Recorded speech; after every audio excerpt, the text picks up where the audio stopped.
Welcome back, everybody. Absolute Casual here, and we are back with another episode of Alone in the Dark. Today we'll be jumping into Chapter 4. And we're just going to get right into it. If you are new to the channel, please consider subscribing. And if you end up liking the video, please consider leaving a thumbs up as well. Alright, let's do this. Let's get spooky.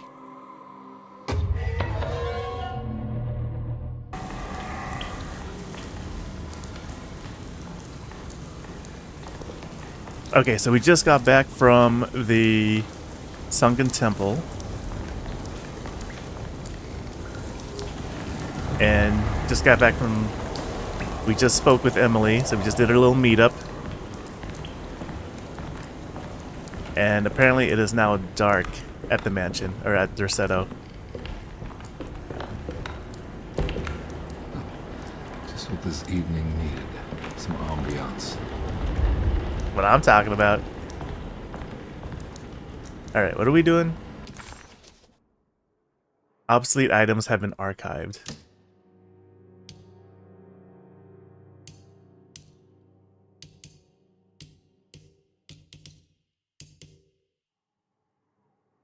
Okay. I guess that helps clear up the inventory. Sacrificial dagger. Dagger swathed in the grip of two sleek snakes. Found buried in the Sunken Temple along with the Dark Man's contract. Ah, that's right. Yeah, so we picked up the dagger, we got the contract, because we're trying to free Edward. Combat never thought he'd be so... Break into Dr. Gray's office and find out what he knows. Oh, Batiste's room is still showing pink. Wait, did we just come from the attic? Yeah, I'm gonna go back up. It's locked again. We can't go back in.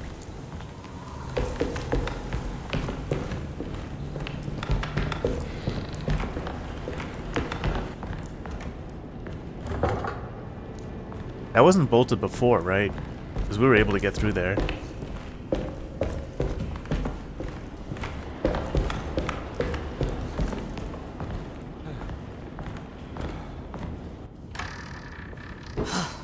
Got to be around here somewhere. He wouldn't leave this house. I don't know what to think anymore. You run into that detective fella? Who is he? Can he be trusted? I think he one of the good guys. Well, you know, like us. Will he be all right with her coming? Praise the mother. You don't need to know about all that.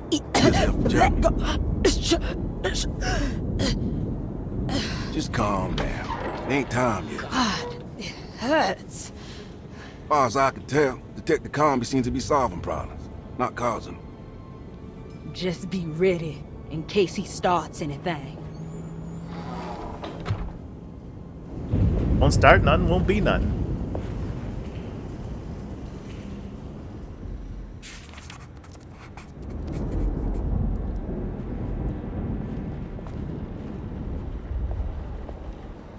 Do a little quick scan. Looks like just the door. This one should, yeah, it's bolted. And then this one is still blocked. Alright, so we have to go into the dining room. Oh, there's a nice fire going. I don't think that was happening before. Oof. Rough stuttering in this chapter.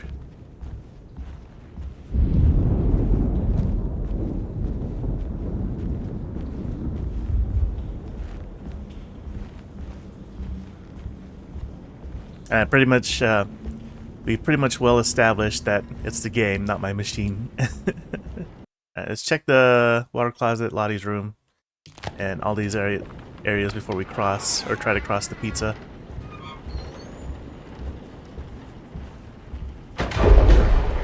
Christ, what the hell was that?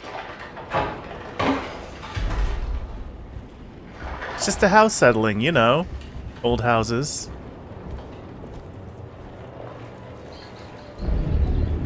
Gross.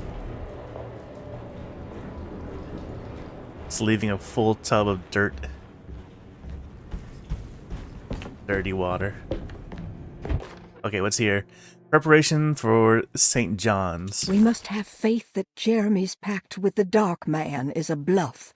It's not. If we are lucky, our visitors will find him and prove it's all nonsense before night falls. It's not. What is true is our attempt to call on her. Too many things have happened for this evening to be in vain. Think of Jack and Cassandra, even Perosi, whose circumstances I can't understand. Grace is a goat without horns. She knows it and will play the role. You must talk to your brother, Batiste. I worry that he will fail us. Mrs. Thompson. Which one was Jack? Is that the clerk?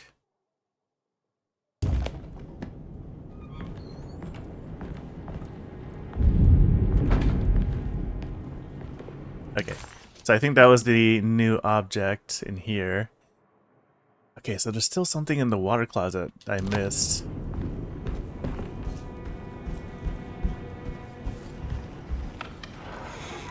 What am I missing? Or maybe I just can't get it yet. Oh, wait, here, in the sink. Broken spectacles. Okay, it's the layup. Death of the Author, Part 2, or at least 2 out of 3. And then takes us to the library.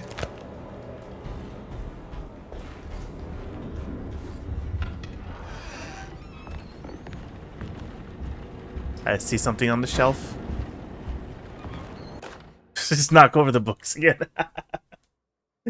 Take that, books. Lunacy and the Astarte Artists Colony. Oh, okay, that's the one where Perosi is from. Lunacy and the Astarte Artists Colony. Okay, this one's 2 pages, so we're just gonna go ahead and you can pause. I'll go through all the pages so you can read through it, and yeah, just be like a few seconds on each page.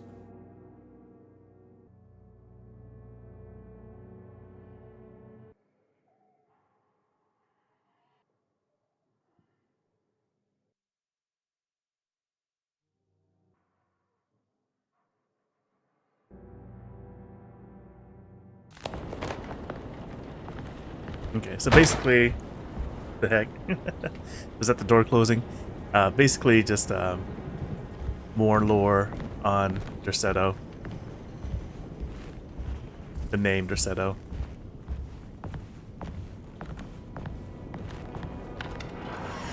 Oh, okay, so it is... Wait, that's not the one that was blocked off. It's the next one.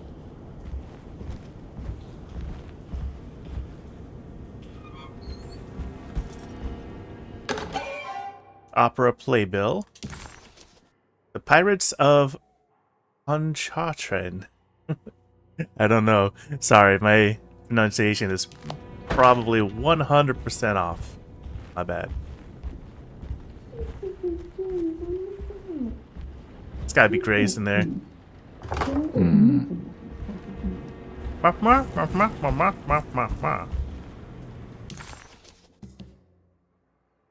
Oh, the conservatory is...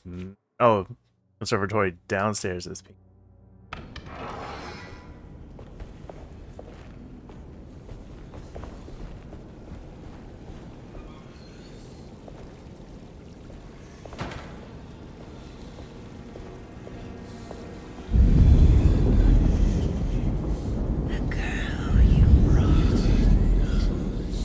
What is that?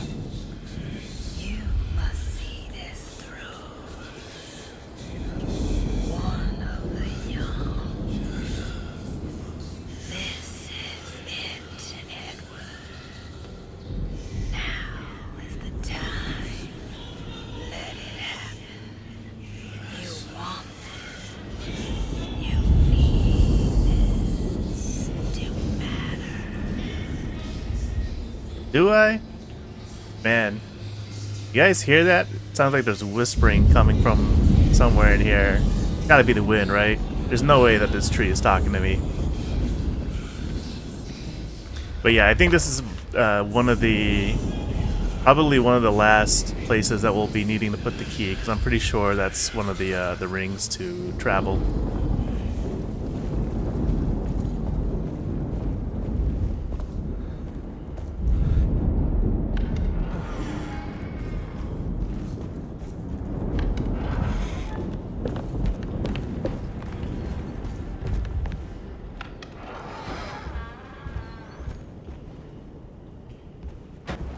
Is this one now He locked? will have to die.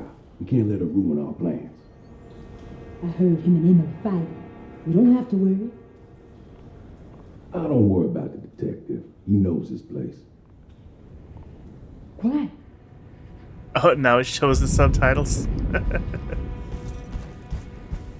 I know my place, huh? That one's still silent. Quiet. It's blocked. Is it? Okay, so I think we have to go outside through the conservatory, out into the courtyard, and then climb up the ladder. That's my guess. So I was heading the right way initially. Just didn't know it.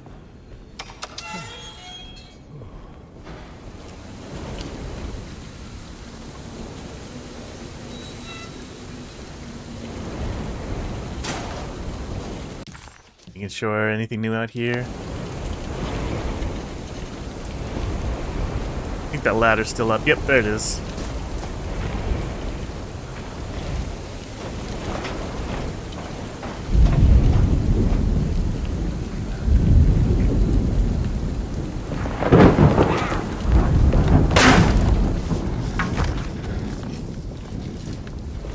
Is that the cat creature that we keep seeing out here?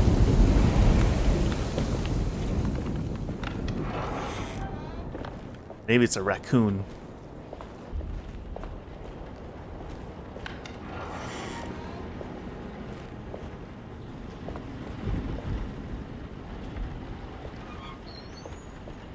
And then I wonder if we'll finally get the combination to the safe. There must be a spare key to Dr. Gray's office in here somewhere. Ah, so it is locked.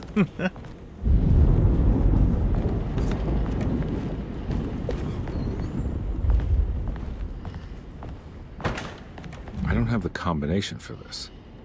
But maybe Jeremy did.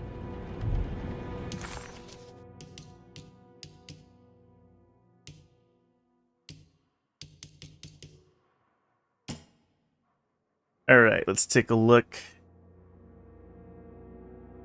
Convent of Tarawea, Darkman, Signora Perosi. Battered boiler, the Lafayette Cemetery. The clock to the astronomical motifs, to the Claremont Harbor.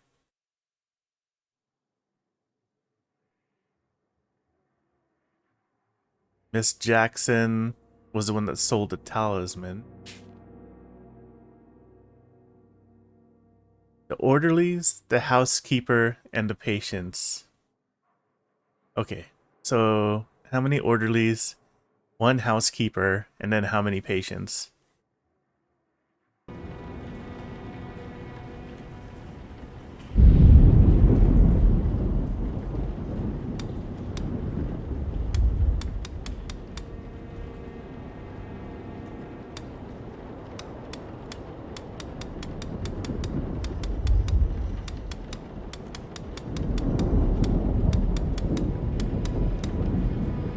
Okay, that's a no. Oh, here we go. The circles 3, 5, and 8. Wait, wasn't that the first place that we went to, though? Contract, maybe?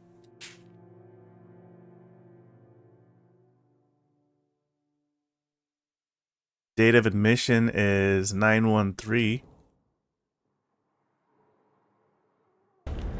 Try it, I guess. 9 1. There it is. Worked. Date of admission. We got the key. The key. Empty room. The last guest in the empty room suffered from severe... This one's kind of long. He's kind of reading slowly. The last guest in the empty room suffered from severe maladaptation. I must write this down because if I understand the condition sufficiently, it could make me deny this fact at a later date. And there is reason for me to think I may come to suffer the consequences from this dysfunction, as some who came in contact with the guest seem to adopt a new worldview in which everything was predetermined but broken. Upon accepting this worldview, some memories became unmanageable and later rejected. I do not know what this means. I cannot even remember the fate of the guest. I think they were simply misplaced one day and forgotten. Oh, jeez. Just like all documents pertaining to this guest, they have all been destroyed or they never existed in the first place. Who wrote this? There has never been a guest in the empty room. Oh, that must be somebody else. Unless that was them, the same person following up. So maybe Dr. Gray following up on his notes, but didn't realize that that's what he wrote. Okay, so we're going to need to get into the empty room. Basically. Does this also go to the office? It does.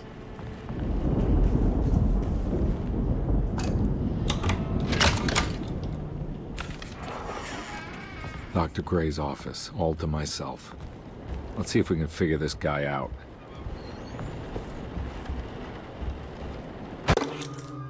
Stairwell key.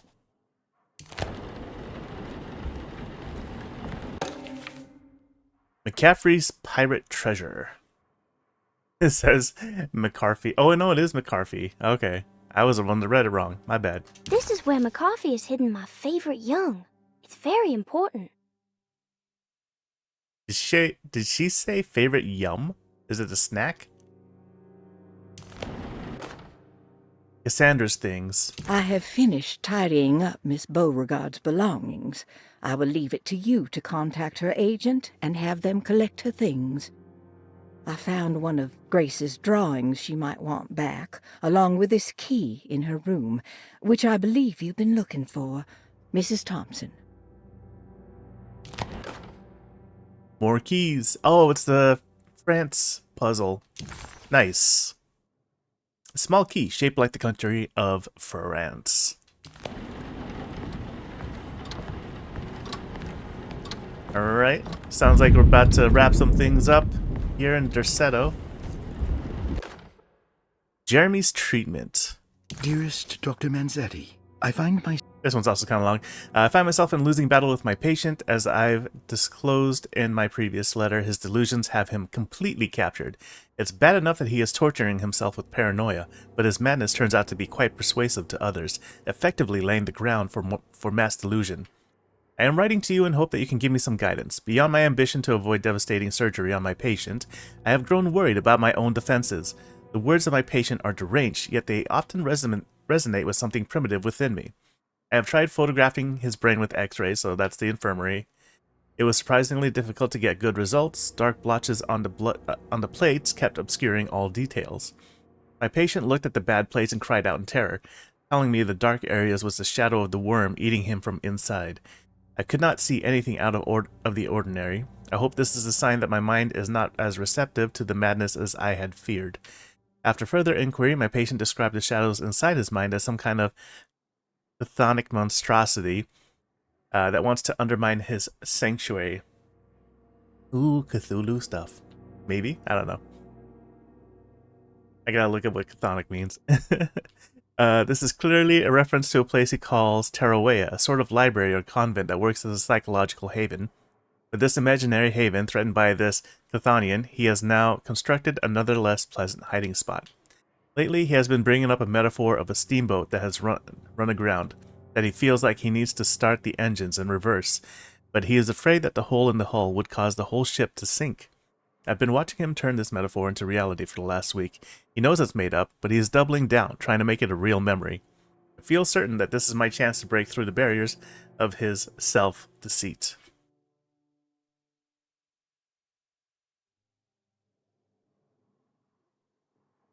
Alright, chthonic.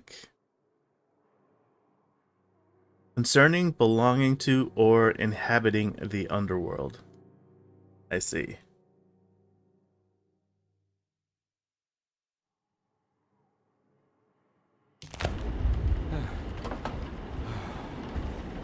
Yeah, look for Jeremy's x-ray plates in the infirmary. Let's go ahead and unbolt that door. And then look for treasure in Grace's drawings. Drawing. It says there's still some sort of puzzle in the clerk's office.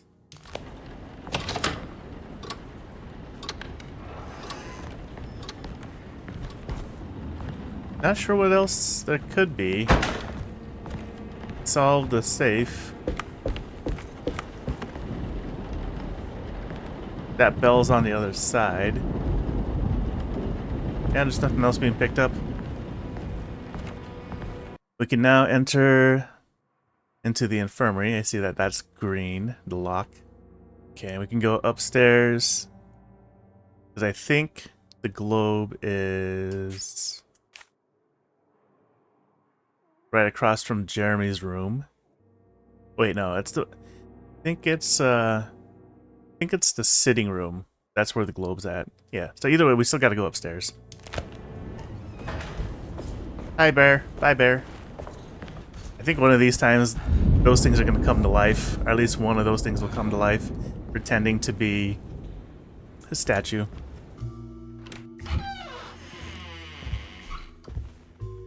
Detective Conby. Good to see you again. Solved your case yet? I'm trying. Hey, Grace, you okay? Oh, she is just peachy, Detective. Are you looking forward to the Feast of St. John, Grace? I can't wait.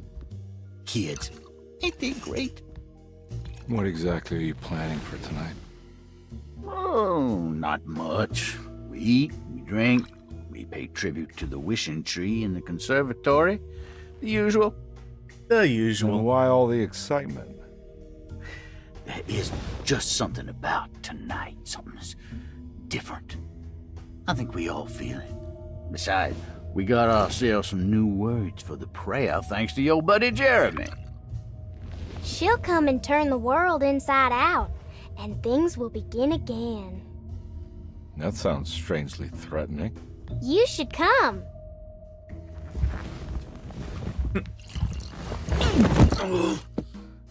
God damn it, Grace, stay put for once. Yeah, with the music and with the characters, it definitely kind of has like a Twin Peaks vibe. Yo, you dropped your key. I'll hold on to this for later. First floor hall key. I better hold on to these. Wouldn't want them to get lost. There's something missing. Oh ho ho. Map of the Caribbean. 2 out of 3. Get some health going. Is that it? There's plenty of bottles in there.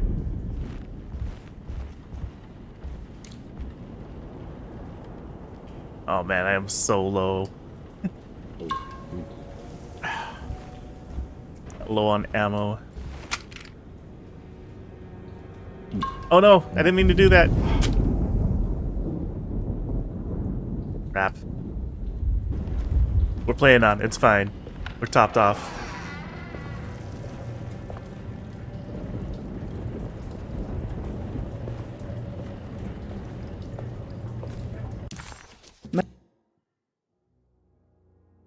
Alright, so Cassandra's room and Grace's room.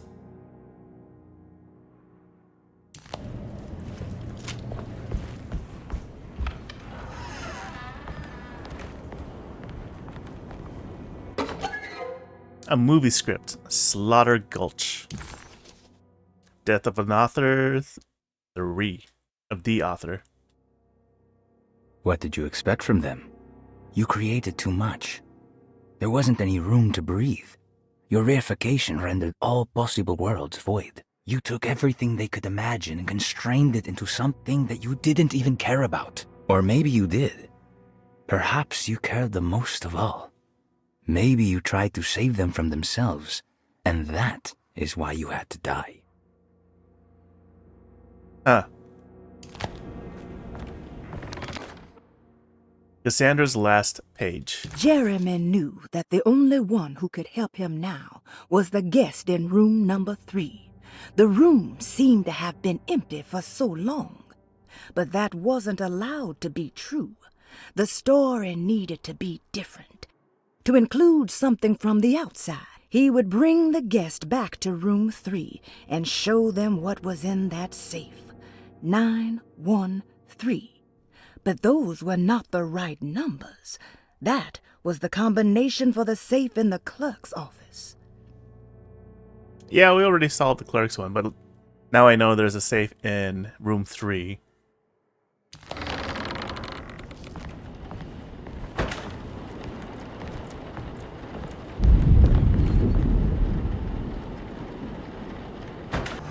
Alright, I think that's it for this one.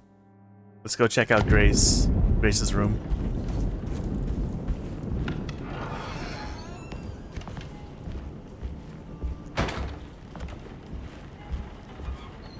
Aha! Another puzzle. Okay.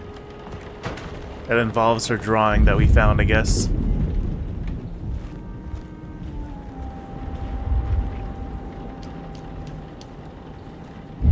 Or maybe not. I thought we had one.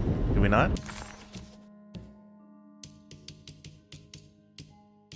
Oh no, we found her pirate treasure map. What room is that? It's gotta be outside, right? Alright, so we have a puzzle to come back to. I wonder if the treasure is the last drawing.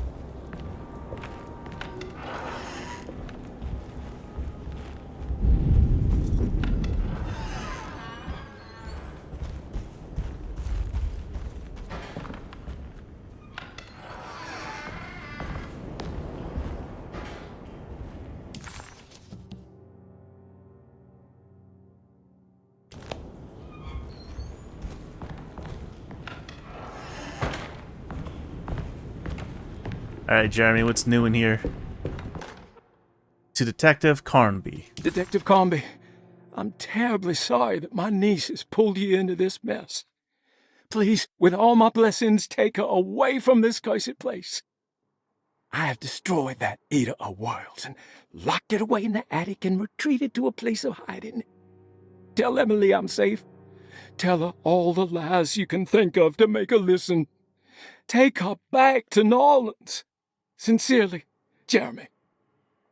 I mean, if you destroyed it, how did you lock it in the attic? So, I'm guessing it's still not destroyed. I mean, it's in the attic, but it's probably not destroyed. Alright, now let's go check Batiste's room.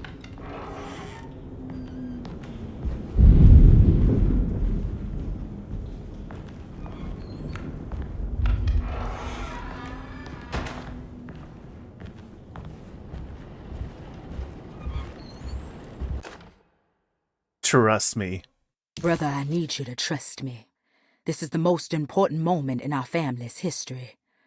I know you have doubts and that the terrible Mama Loa told you lies. I would never betray you. I promise. Lottie.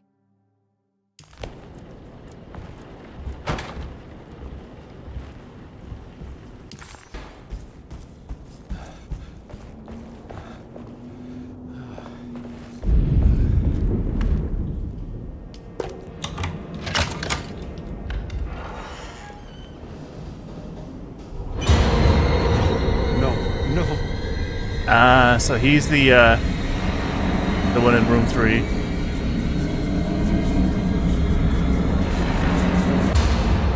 Surprisingly neat. Maybe I've been selling that old barfly short.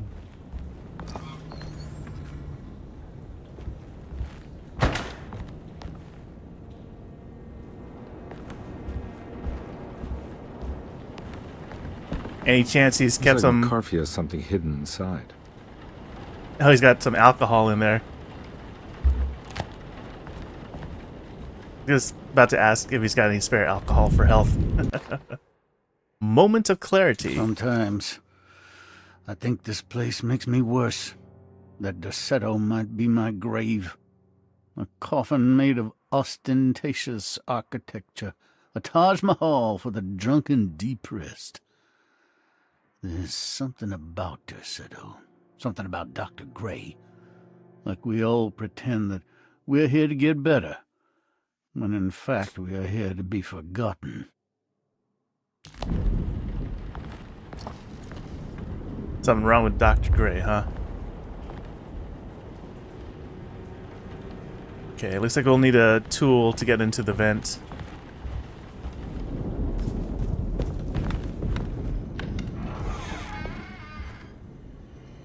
Okay, I looked away because I thought he was going to come towards us, the Dark Man. But apparently he went on his way somewhere else. Maybe into the next room.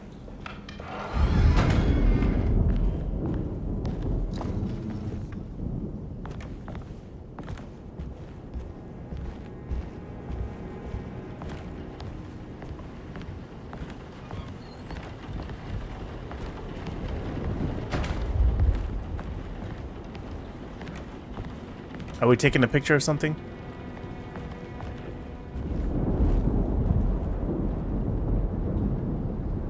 Oh. For a second there, I thought the game crashed. Wait. What the heck? How do I get that? It's like bullet. I think that, I think that thing was supposed to slide out with the box, but it didn't. So we're not getting resupplied. Alright, let me, I'm gonna try reloading.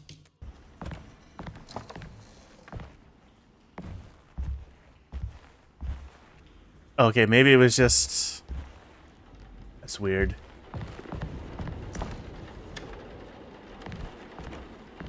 So we got this room to explore, but there's nothing.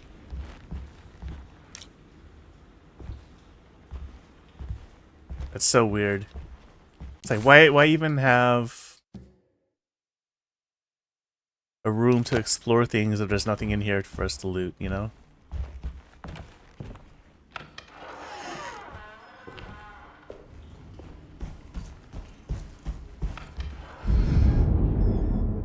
Yeah, no, we're not going in there just yet. Oh. Okay, I guess we are going in there. Grand Parlor's our only choice right now. I can't take this much more. This has to end.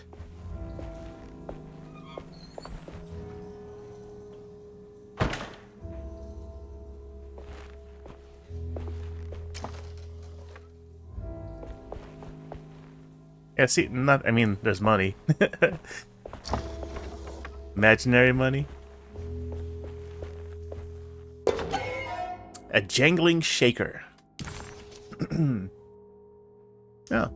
Go with heart without horns, number 2. You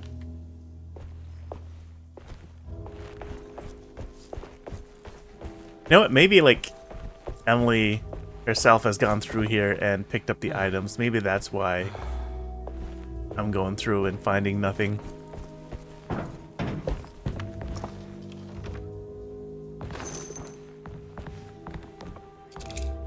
Two bullets. Yay.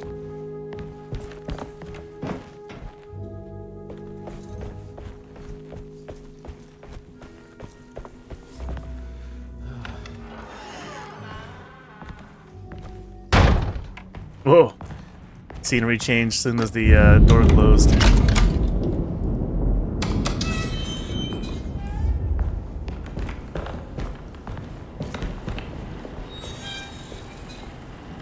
Ew, roaches. This doesn't look good.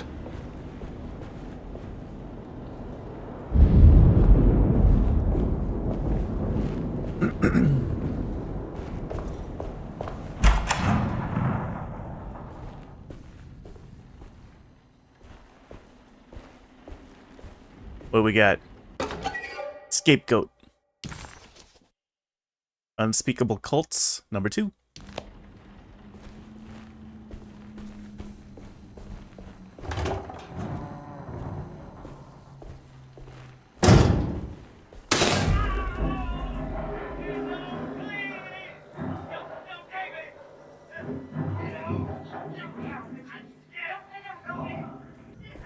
I need the key.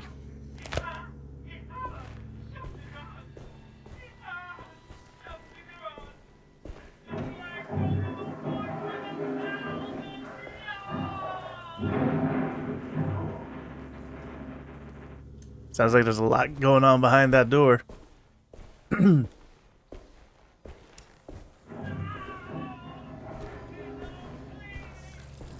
It's on a loop, apparently. Radiography notes. Radiography. Patient Jeremy Hartwood. Date June 14, 1930. Plates. Jeremy's skull proved difficult to capture properly.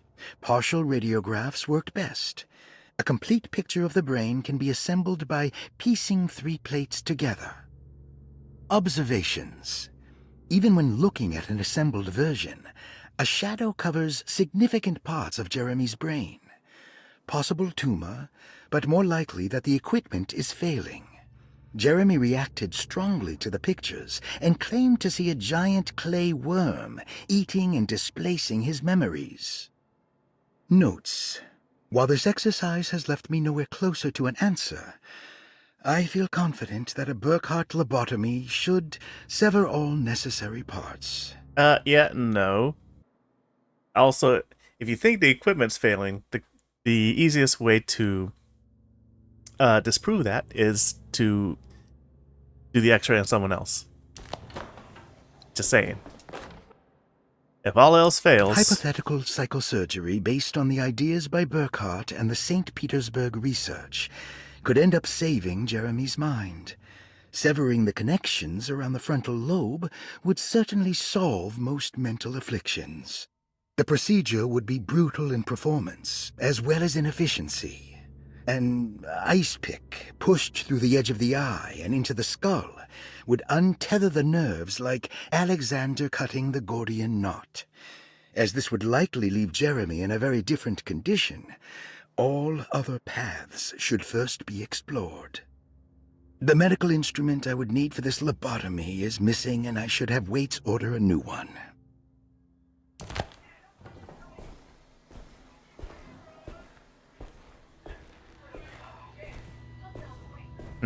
It's another fuse box.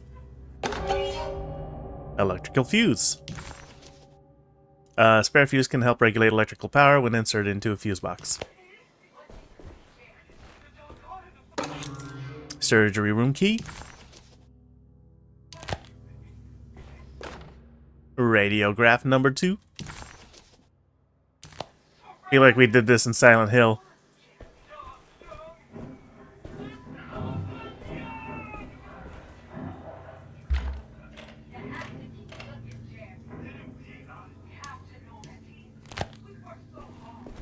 Alright, looks like I need another fuse.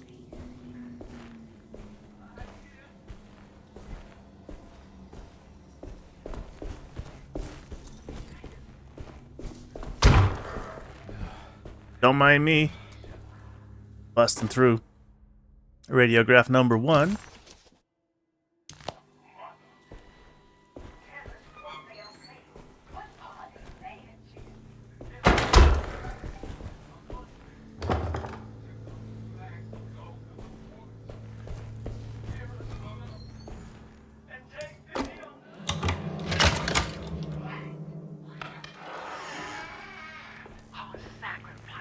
Yep, there's the recording.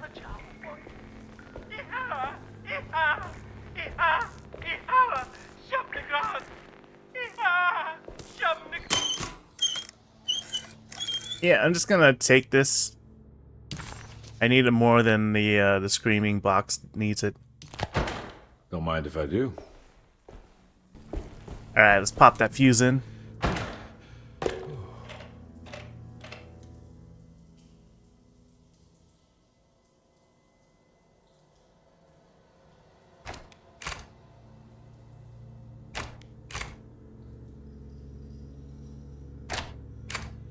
I think, I don't know, what does blue mean?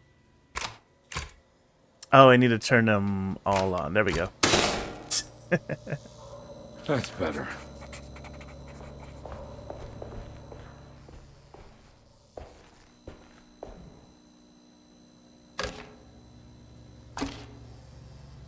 Okay, so they need to overlap. Rotate. Okay, let's take a look at the next one. Oh, wait, actually, okay, so let's rotate.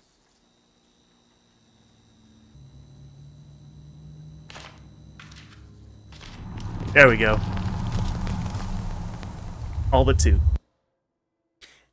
Ew, gross. Jeremy's darkness. A broken piece of burned clay suggests it's being part of a statue. I'm trying to remember if we saw a statue other than the sculptures by the clock. What does our objective say? Find a fuse for the circuit breaker. Didn't we do that? Find the rest of Jeremy's statuette.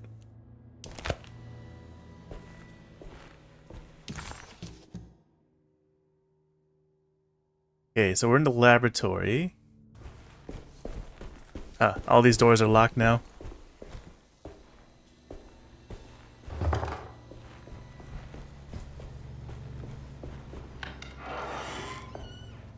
Oh my.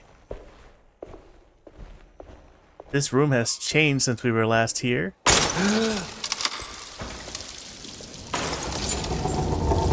Why does this keep happening? What am I supposed to do? Run upstairs.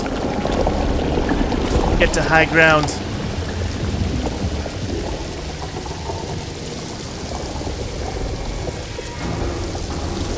It's filling up pretty quickly. Am I supposed to hop on this? What the heck? Oh, wait. There we go. Run, run, run, run, run, run, run.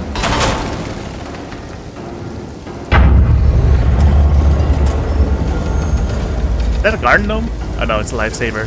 Definitely use that in this water.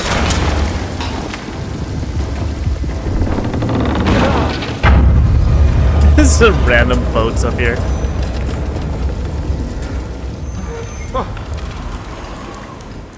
And we're back in the attic. What if we didn't have a melee weapon? And we're back here. Well, perfect time to have a look around this place. I see some statues.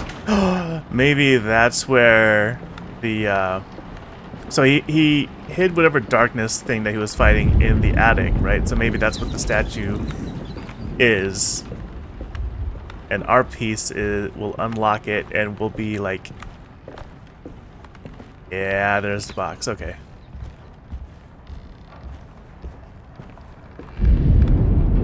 It's like, are we even supposed to be doing this?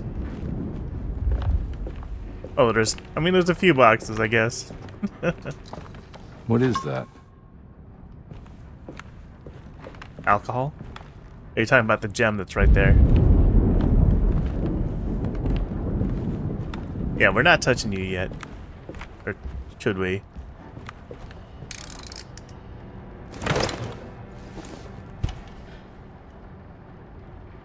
Oh, yep, here we go. Chthonian statuette. Jeremy's darkness. We're gonna step away from that for a little bit.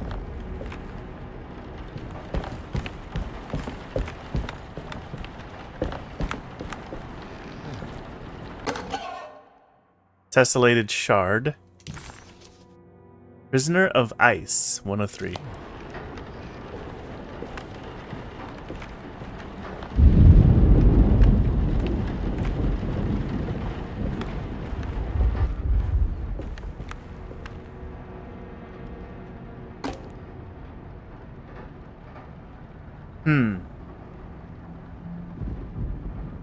And the number is 1, 6, and I don't remember what the other one is, but it's probably our next destination. This looks like the base. A little flat on the bottom. This looks like it goes here. Also looks like a base, but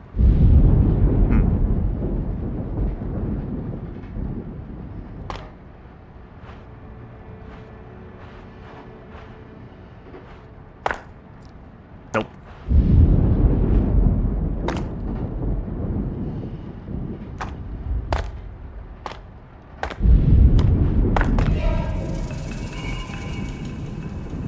Nice. I'm a genius. I just moved some pieces around and it worked. Ah. 641.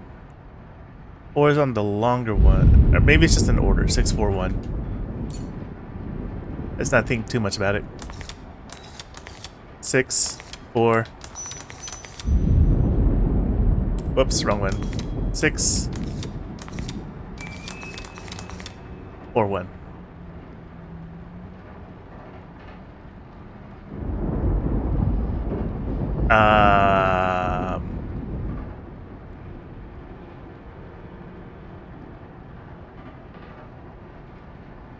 Is this still the attic?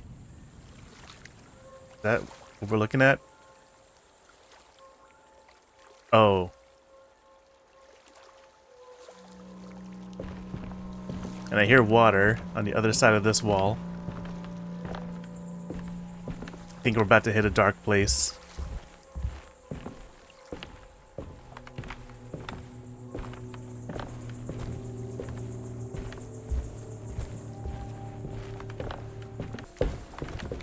Ah, okay, we dropped down. I see, I see. No, this is where Jeremy's hiding, right? Hello? Is anyone there? Jeremy? I need help! Wait. Can you hear me? I'm stuck in the mud and the fire is taking Jeremy, me. where are you? The motor is dead. I can't do anything more. Hang on, Jeremy. I'll figure something out. I'll get the boat running. Get your motor running and head out on a highway. Looking for adventure.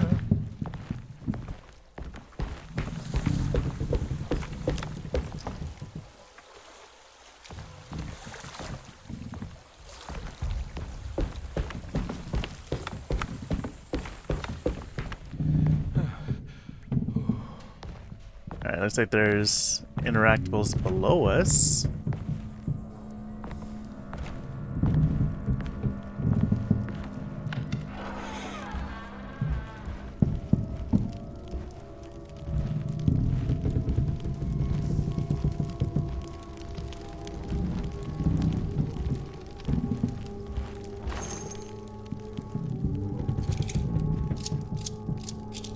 Make sure we're reloaded.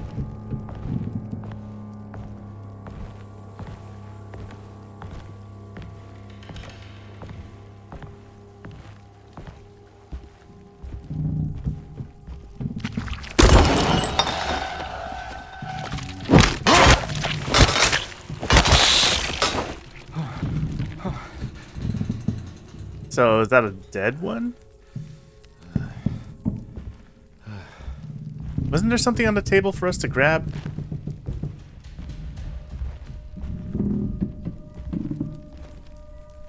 Maybe it was just bait.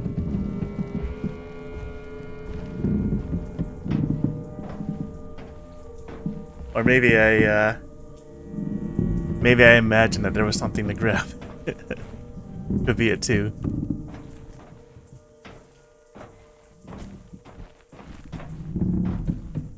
Guess we can't just hop across.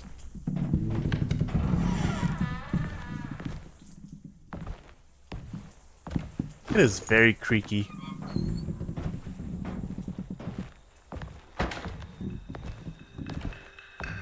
The boat's wedged itself right into the bayou. If I get the motor started, I could try reversing back into the river. Yeah, first let's check out what was on the chair over here. Oh, of course it's bolted.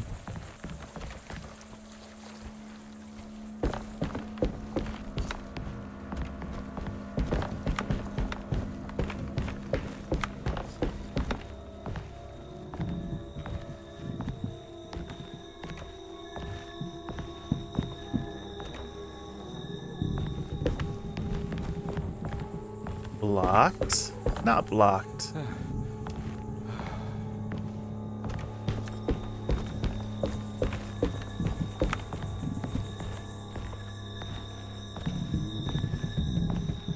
Can't see beyond the fog. That's not new.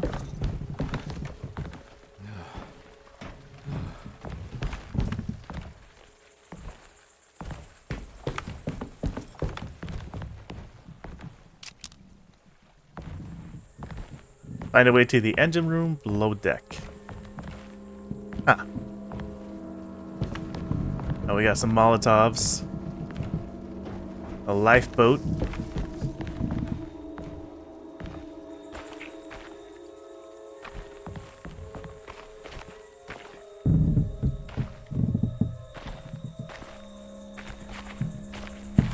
The winch is powered by electricity. I need to find a way to turn it on before I can use it. I see. So we turn on the boat, go down the lifeboat. All the day.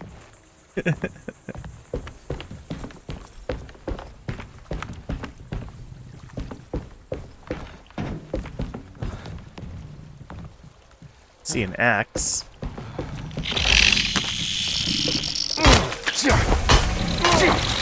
Kidding me? Maybe we should just shot it. Oh, come on. Why'd you turn me around? That's so cheap.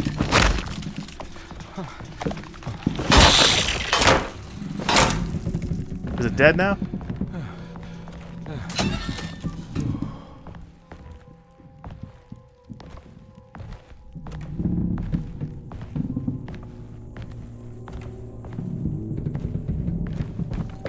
It's like, why would the camera focus me away from the thing I was fighting?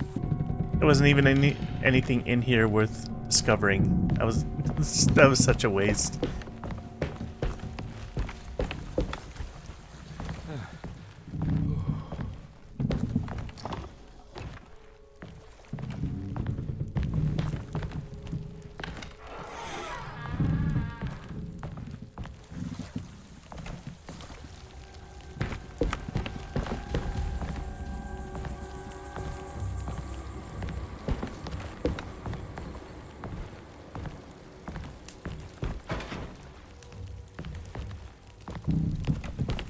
Looks pretty weak. I just need something. Yep.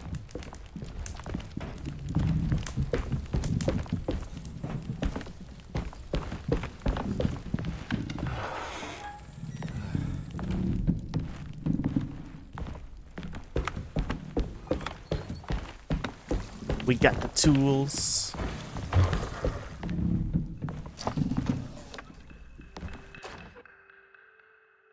Sledgehammer, nice.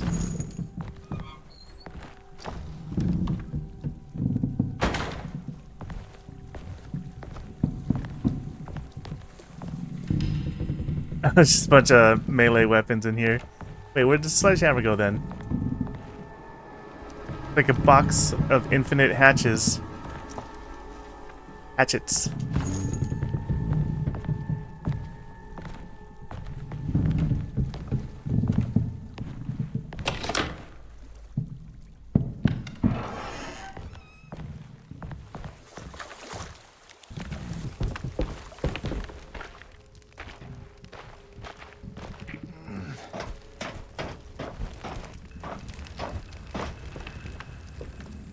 Makeshift ladder.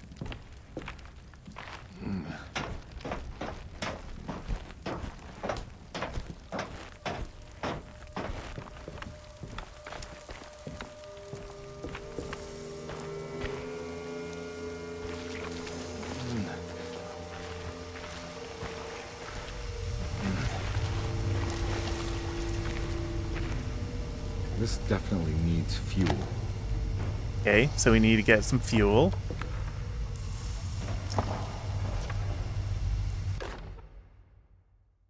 We got an empty gas can, so we're gonna have to fill that up.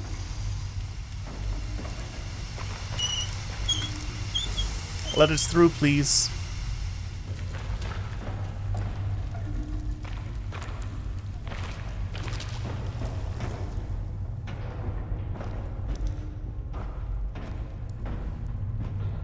This must be the fuel tank. Whole lot of nothing.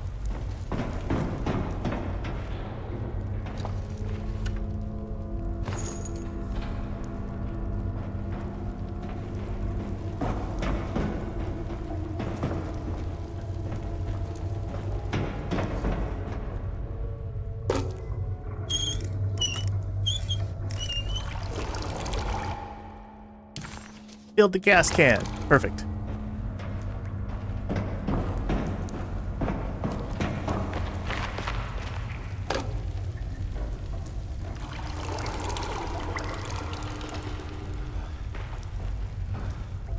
Pull the lever.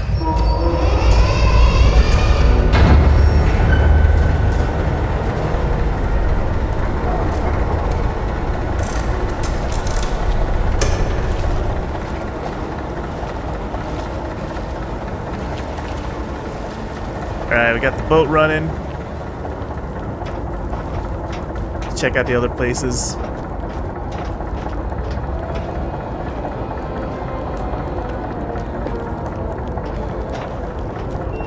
It's making quite the racket.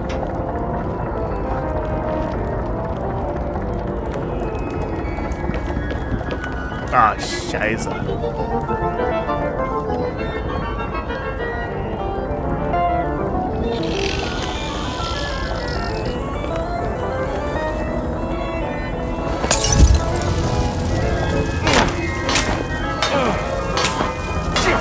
Hold still.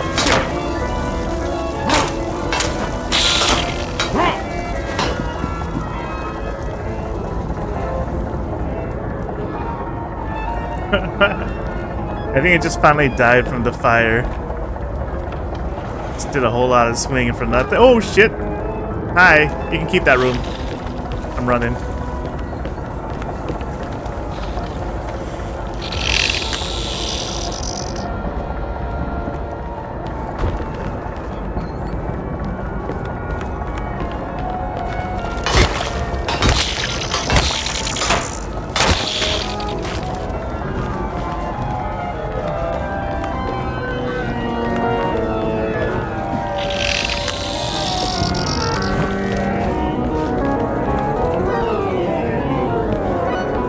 Discordant music.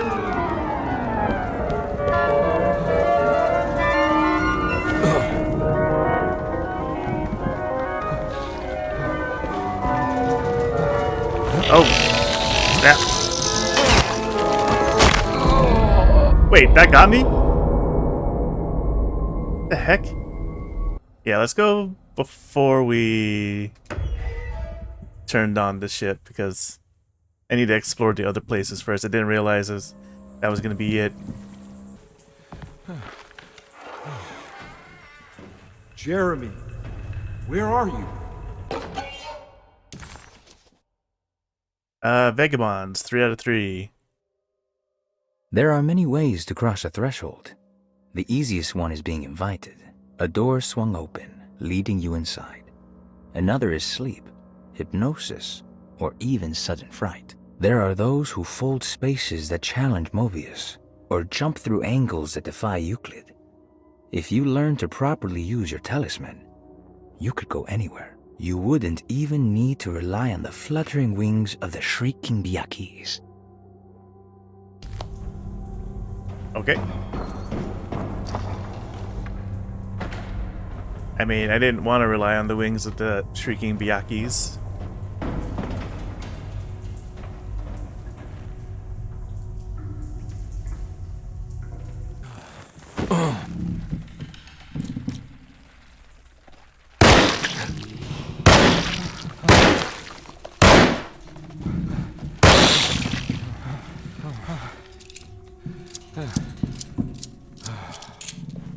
Not getting me this time.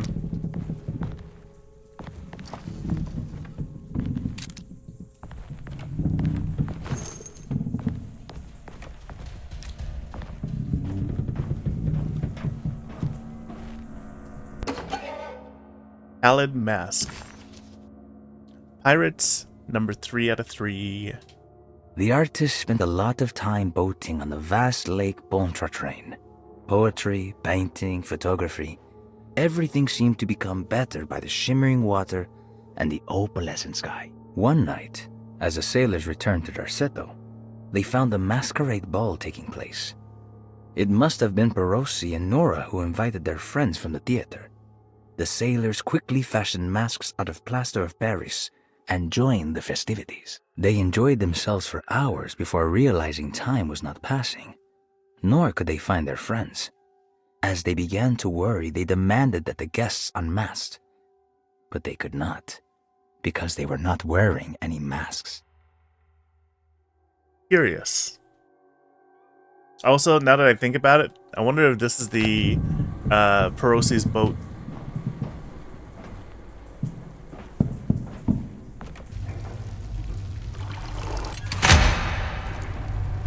Now let's get to the lifeboat.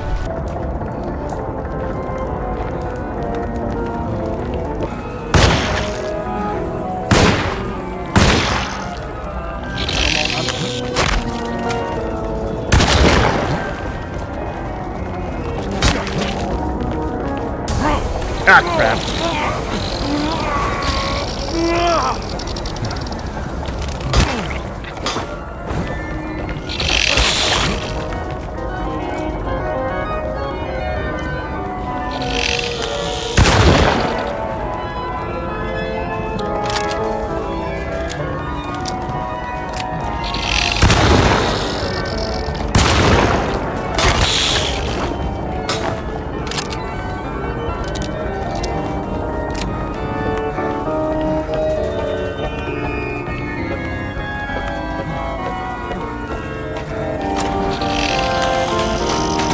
Go, go, go, go.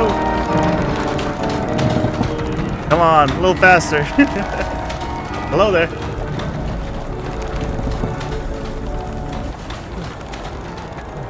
Let them run towards the music.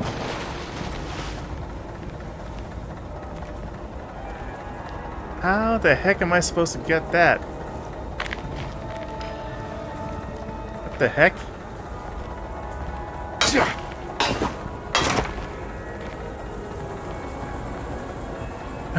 What the heck? Come on, devs. What were you guys thinking?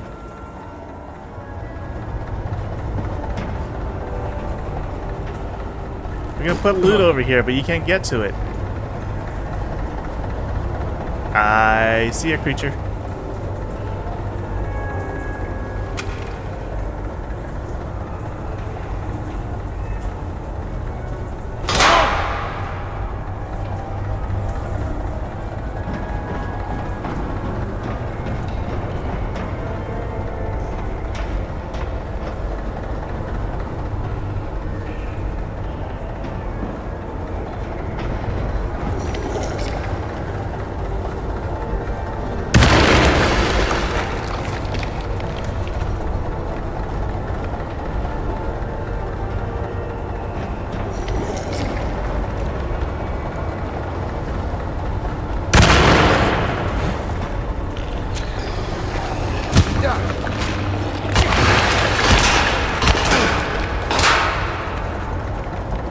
Ah!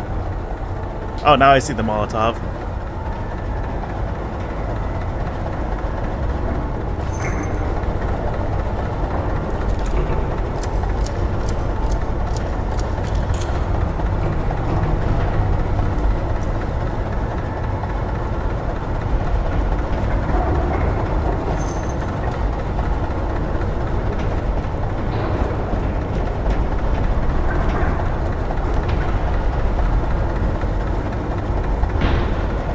Shovel.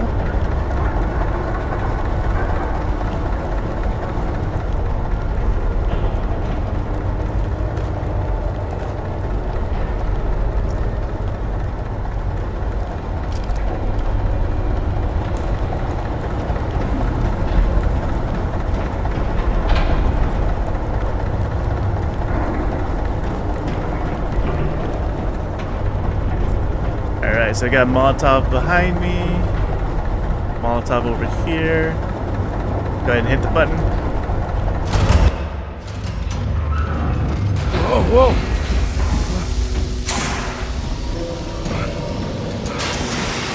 Now what? I'll try. Are you ready to tell me what happened to me?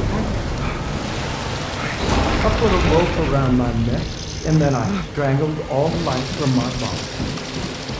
Are you under the impression that you died? Yes.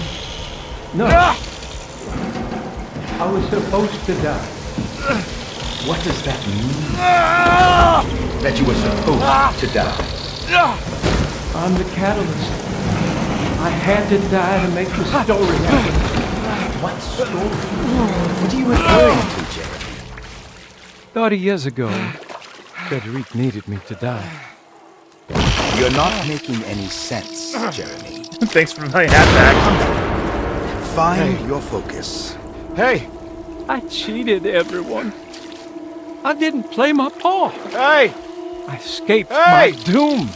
My destiny. Again, find your focus. Hey, I'm right here. What the hell is going on? Now everything is wrong. Nothing is in Hey! place. I'm right here! Calm down, Mr. Conby. What do you want? Were you not talking to Jeremy right now? I haven't seen Jeremy all day. Are you all right, Detective? No. Actually, I don't think so. Well, maybe. I'm gonna go look for Jeremy. Good. Let me know if you find him. And Doctor, why are you here talking to yourself? That was Jeremy's self-deceit, a steamboat stuck in the mud? I'm not going to pretend I understand any of that. What a bunch of psychoanalytic nonsense.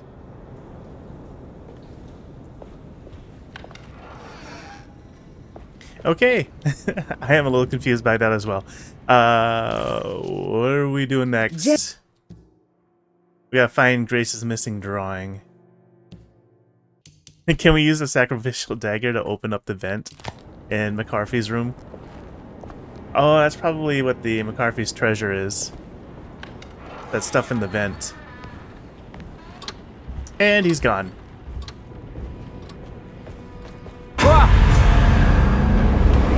This can't be right. The heck?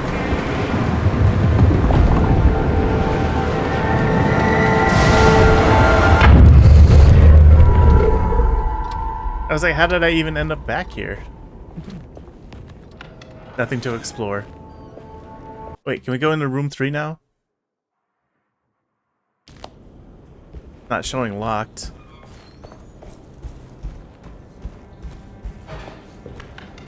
Here we go. Read the writing on the wall. This is my room. I belong here. My room?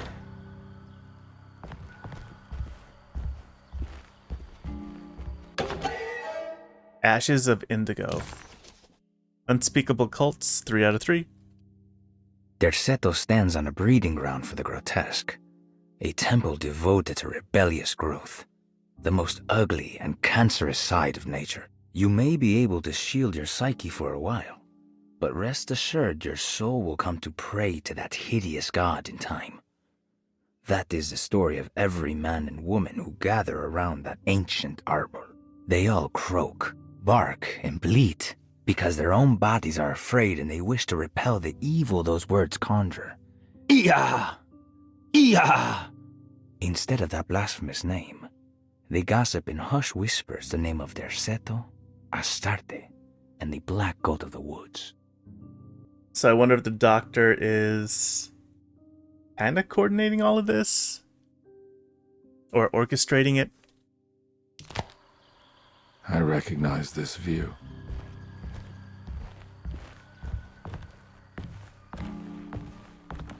Am I gonna tear apart the wallpaper? Yeah. You should come. I can't believe I didn't recognize you. Is any of this real? Find the familiar numbers 1, 9, and 6.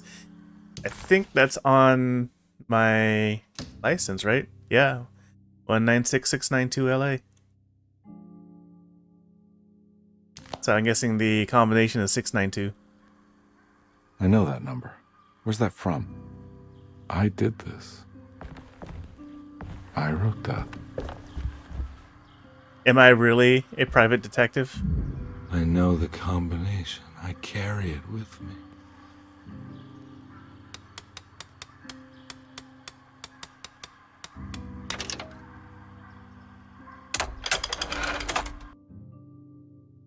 A Picayune? Oh, that's how we're going to open up the vent. Old coin from the time when Louisiana was a Spanish colony. Oh, I wonder if that's worth anything. Look for the girl, Detective Carnby. Detective, I have made many discoveries in my case.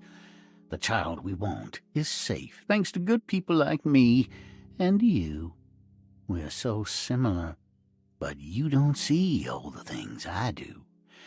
To find your man, Jeremy, you also need to look for the girl. It has always been that way. Always. The young deliver us all. You should have a look in my room. There's a piece of the puzzle you will need. And Take care now. That would be the drawing. Coffee. Which we already figured out. How long have I been here? Enough to get a room, apparently.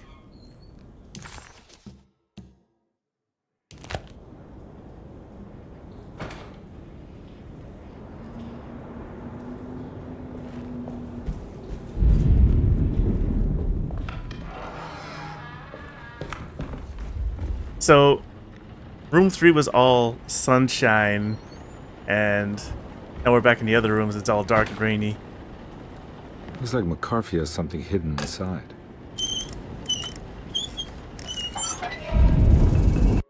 Piece your memory back together.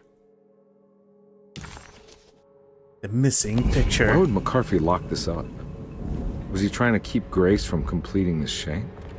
If so, couldn't she have just made another drawing? Ah, shit. Alright, so now we need to go upstairs. So, stair hall, past the bar. And then into Grace's room.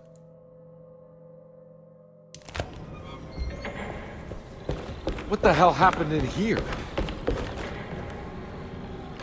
That will keep the sledgehammer. Thank you.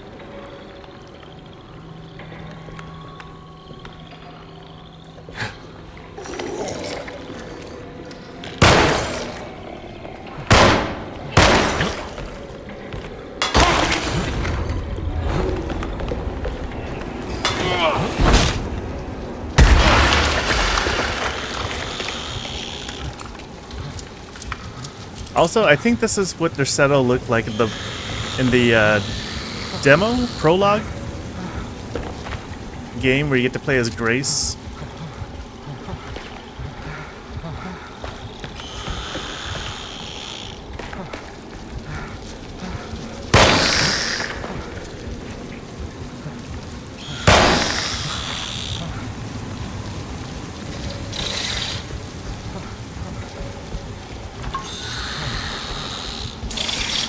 Whoa! Good dodge. Oh no! Let's get in. Let's get in. Oh wait. Ah, I gotta fight him off.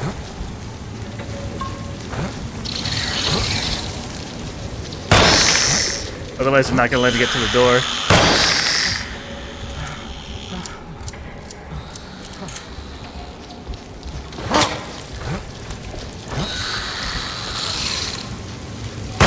I missed.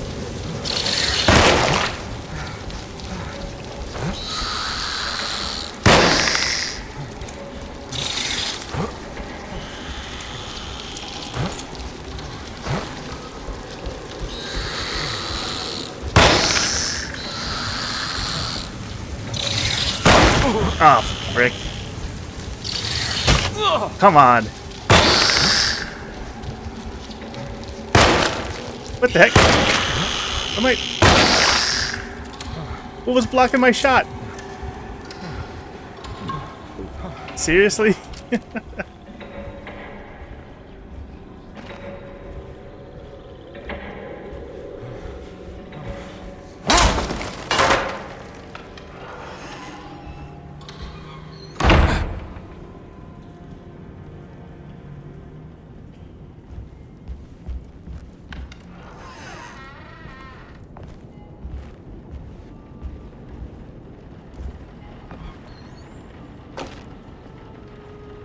Alright, now we gotta match the rot.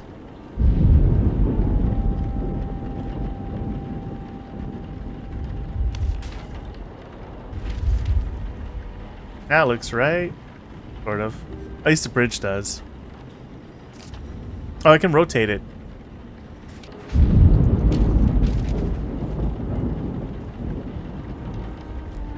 Okay, so those two definitely... Oh, maybe not so much this one then.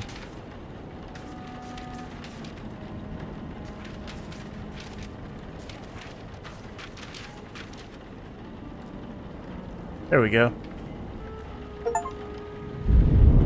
Play for more than 8 hours.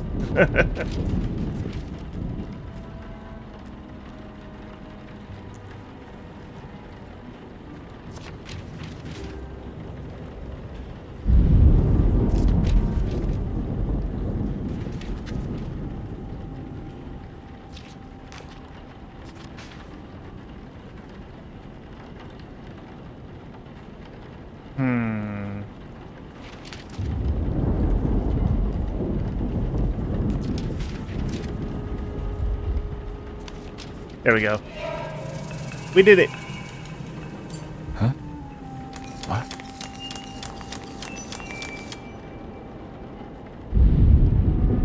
Where do we go? Where do we go now?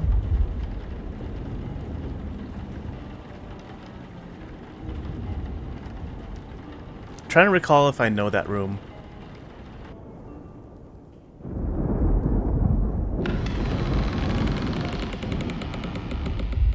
Freak.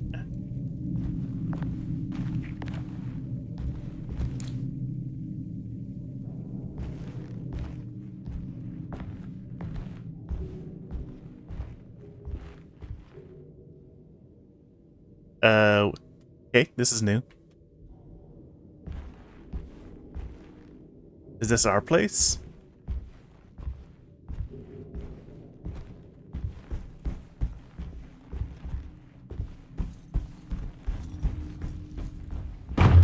This looks familiar. Yep, Edward Carnby. How am I back at the office? Jeremy's never been here. Because now it's about us. Writing desk key. That's me, isn't it? How long had it been since I drowned myself in drink and depression? It had all felt so peaceful, slipping away into oblivion. A welcoming, dark voice wrapped around my mind like a heavy blanket. It turned off suddenly as I woke up from the sound of my office door closing shut. A messenger had left a telegram from Mrs. Saunders. She had a lead on where to find her husband and her kidnapped daughter.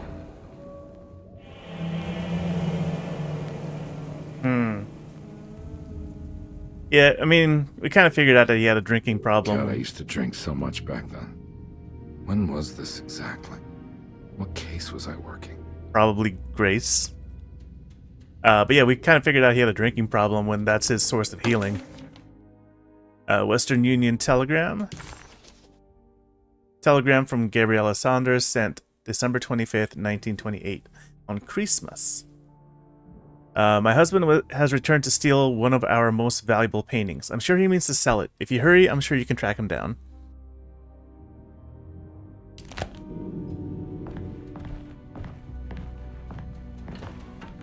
Carnby's case.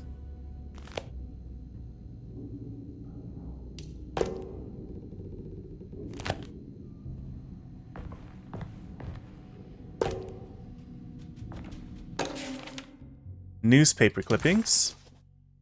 Crumpled newspaper clipping from December 23rd, 2 days previous. Philanthropist Teddy Saunders goes mad, kidnaps child. That was the father. Photograph of Mr. Saunders.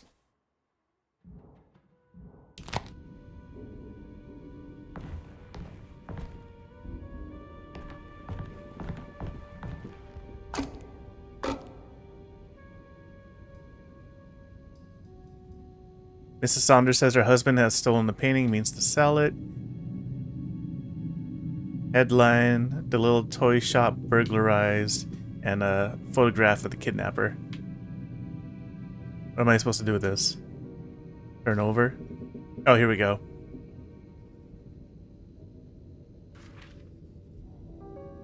Stamp reads Basin Street Portraits.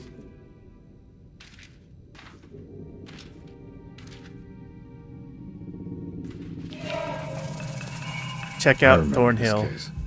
Some kid got taken by her father, headed out of state, but he had made a mistake by selling a painting that his wife actually cared about to a collector named Thornhill to fund his venture. That's how I tracked him down. At least I think so.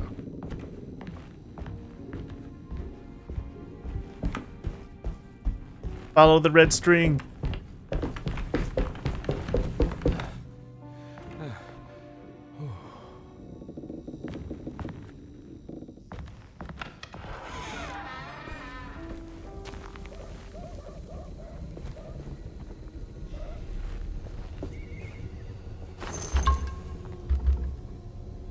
Really? Pull up on shotgun shells? Let's fix that. There we go.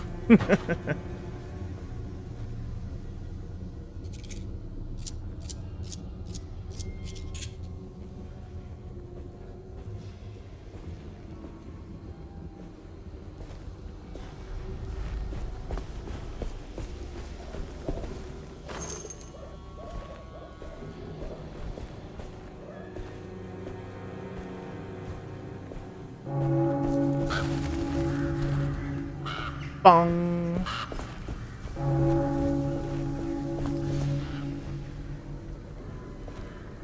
I think it's just the bell on the bike.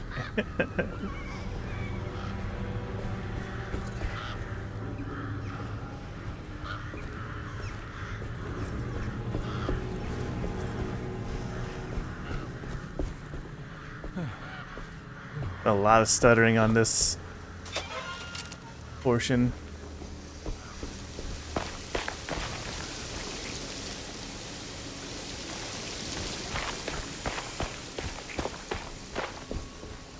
Thornhill's Fine Art Gallery. Some strong glass.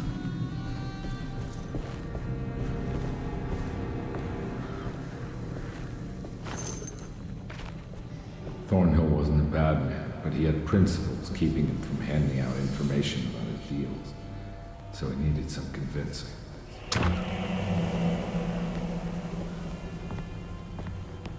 Well, every case can't be squeaky clean.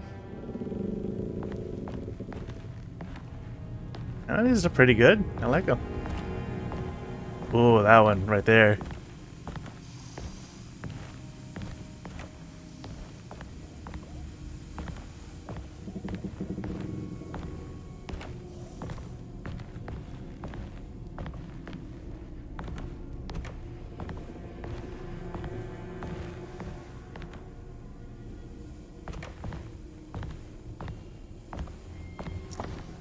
Check, please.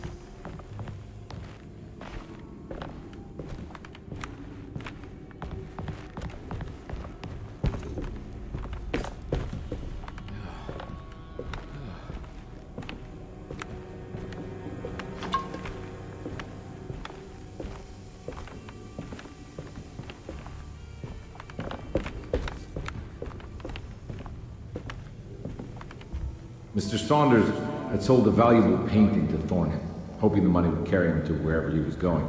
The painting, now leaning on an easel in Thornhill's bedroom, had a certain mesmerizing gloom that seemed to call out to me, telling me I was needed for something important. I felt myself falling into the painting, only being brought back by Thornhill, thrusting an address to a Hotel St. George into my hand and asking me to get the hell out.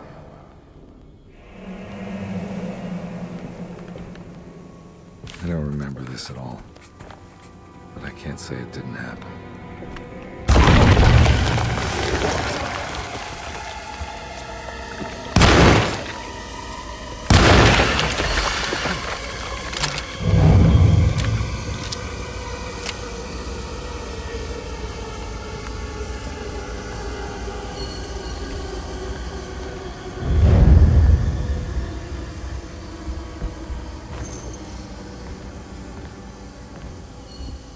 It took a long time for the music to die down.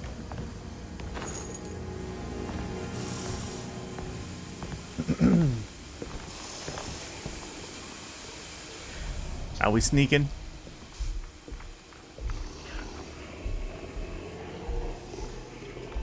Yep.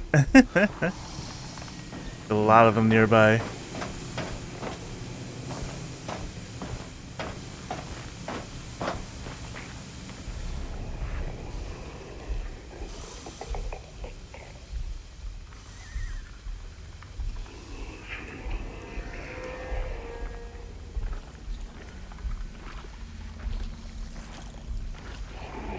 No need to wake up. You can all just chill right where you're at.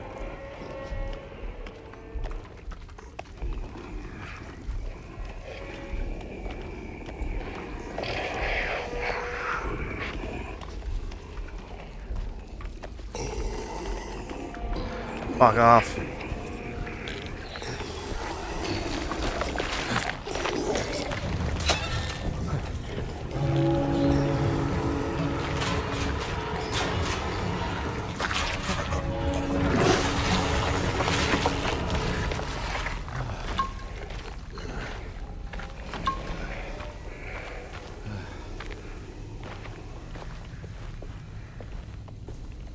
Probably missed some items over there, but that's okay.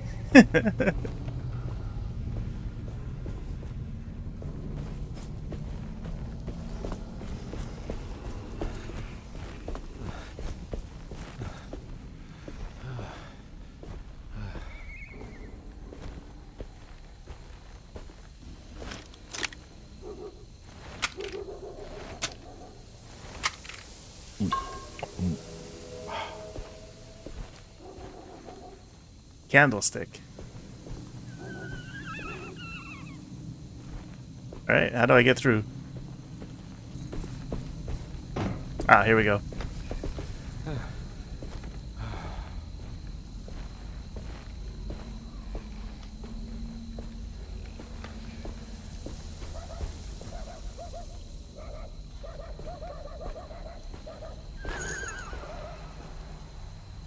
Got some Molotovs.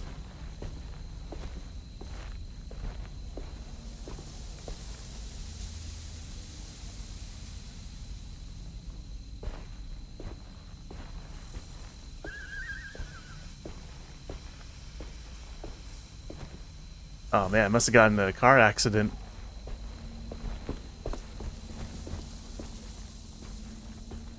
Damn, it's a shit ton of Molotovs.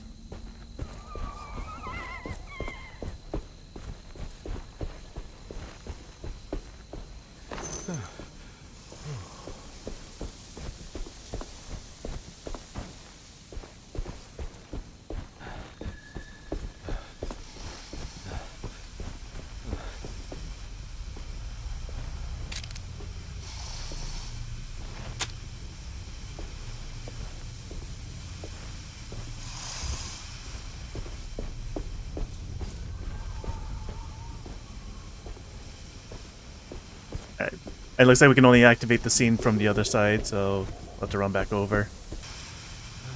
On my way to the hotel, the Morton gang caught up with me. I owed them money, a lot of it. I can't remember what for. Probably some dumb gambling debt growing in size for each payment missed. I punched one of them out, and I sent the others packing. It was a stupid. They'd be back. In great numbers.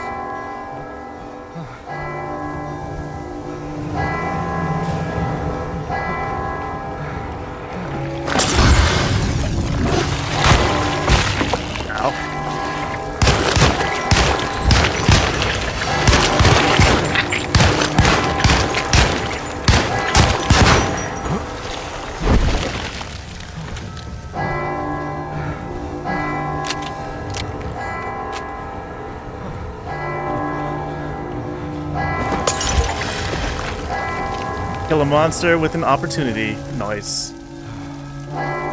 Is that it? Was it just the two of them? Oh, I hear. Alright, that's just gargling. Okay. Oh, there's another one right there.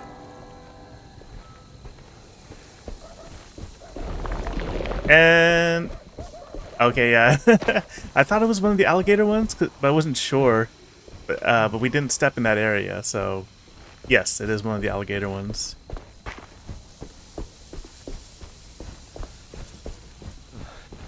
And we got one blocking the door. Let's just go ahead and kill it.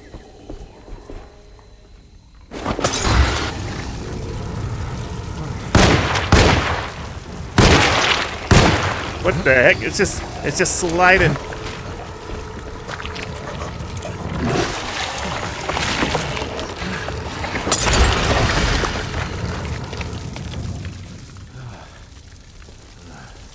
It was doing the moonwalk forward.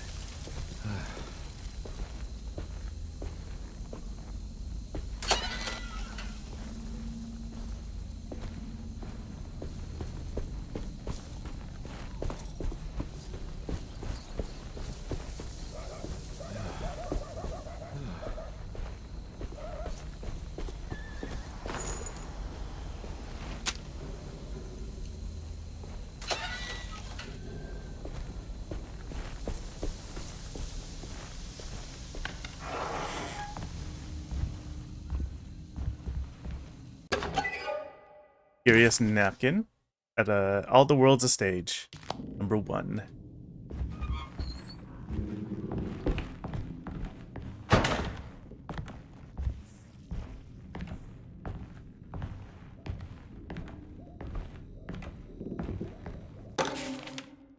Hotel bill. Hotel bill dated December 21st to the 25th of 1928. Single room, 5 days, 3 dinners, 1 telegram, all for $12.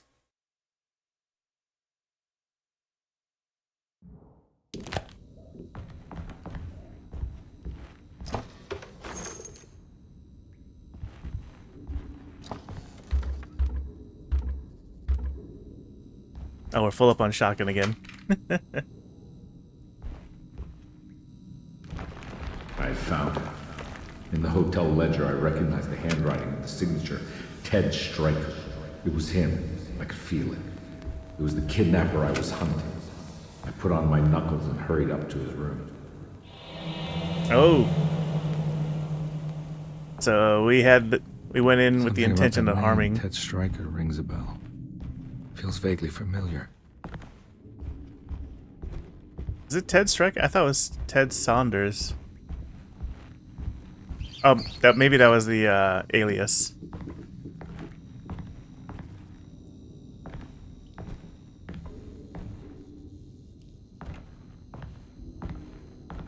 Game is thinking.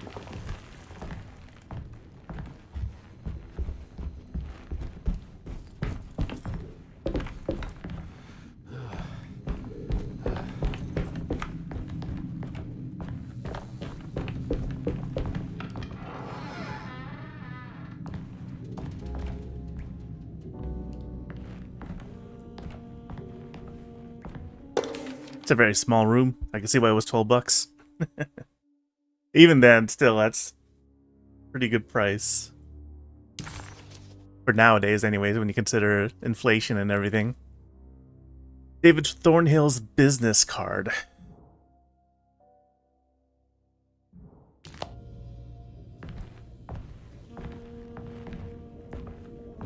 I recognize this room, but I didn't catch up with them here. I must have followed them. But where? It's because they're probably showing on the map. Telephone directory. DeWitt Boarding School in Tallahassee. Page torn from a telephone directory of businesses. Established 1875. Alright, so we got the hotel bill, business card, and then this goes over here, Tallahassee. I guess switch these two around.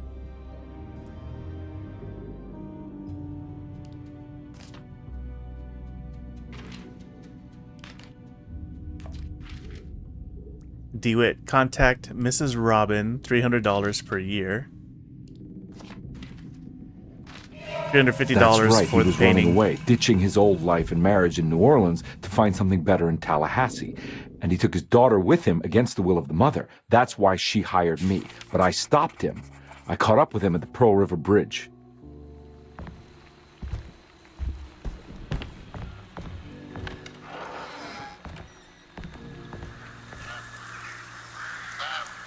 Pearl River. This is where I caught up with them. This is what the Dark Man wanted me to revisit. But I'm still not seeing it. What am I forgetting?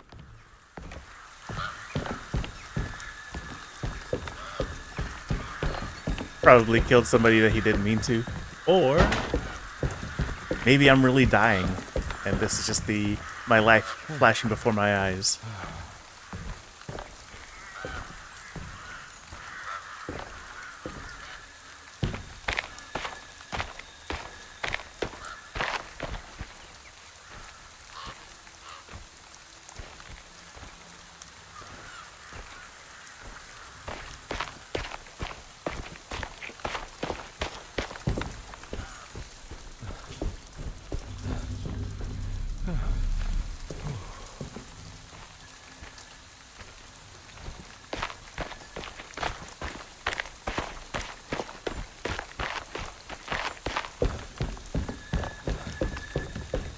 Okay, yeah, this is looking like a dead end, so we might be able to find some supplies here.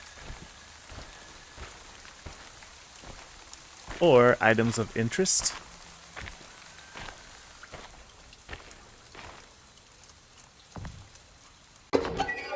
Profane Totem. Goat Without Horns, Part 3. Okay. Edward had heard the whispers for years. When he lived in Brooklyn, it was only on rare occasions.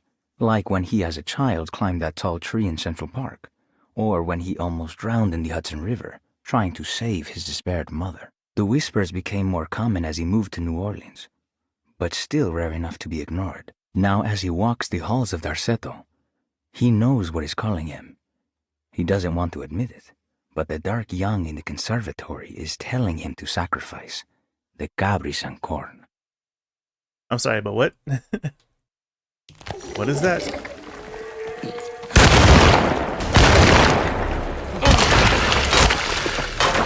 Stay down.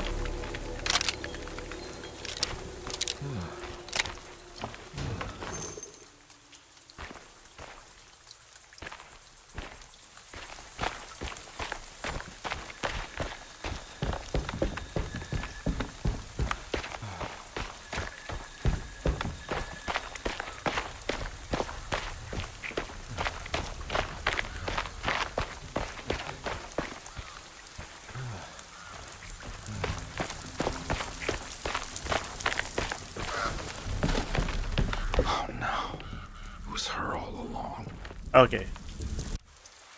That's the progress.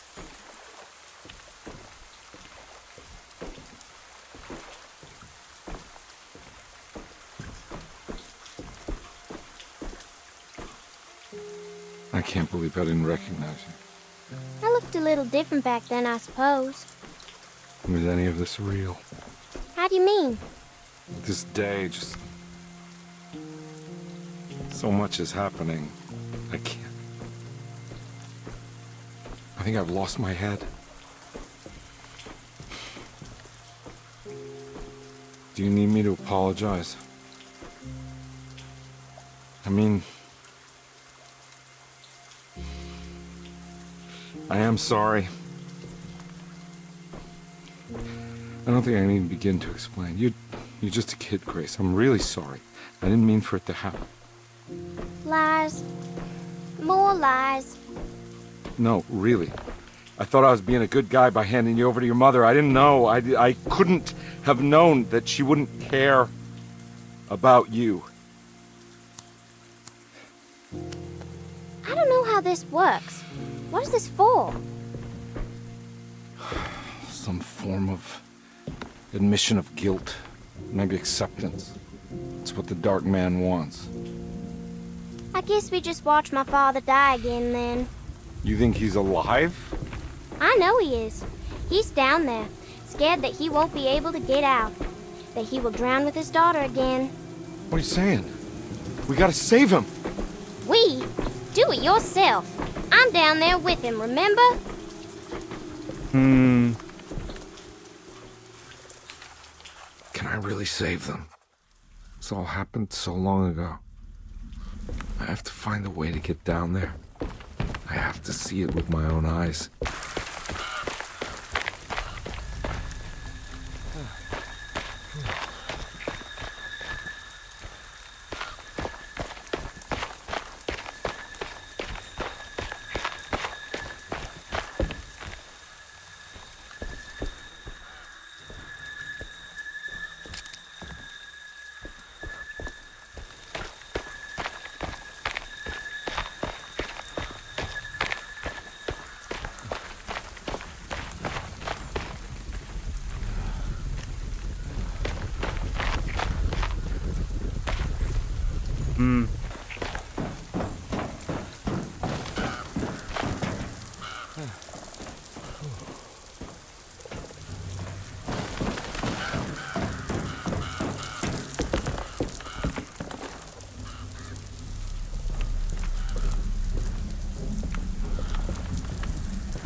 Guess I'm stuck with the hatchet now. Trying to get the sledgehammer back. Whoops.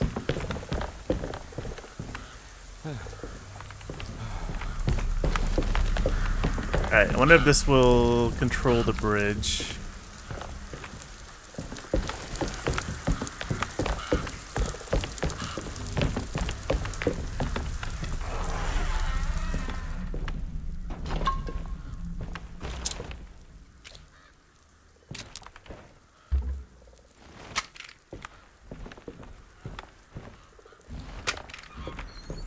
This must be where the bridge is operated. Certainly looks it. Alright, let's pull the lever. Nothing's happening. It's like something's holding it back. Uh-huh. I wonder what that could be.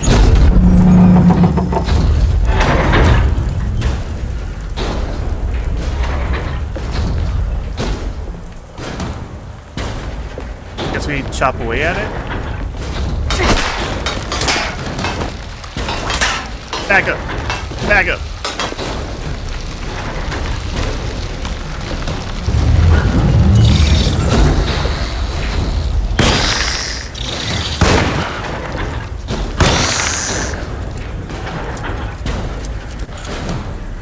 Alright, now we gotta get to the one in the back here.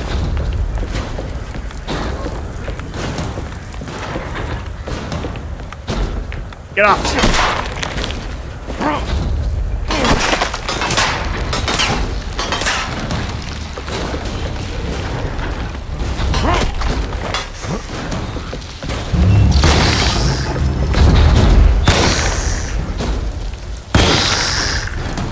There we go. Where'd she go? I hope she didn't jump.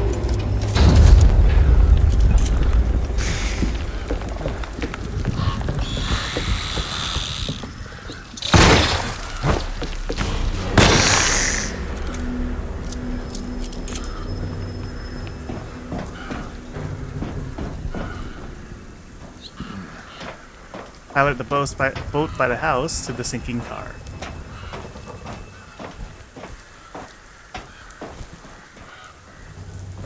I don't think she jumped because she did say that she's in the car with her dad.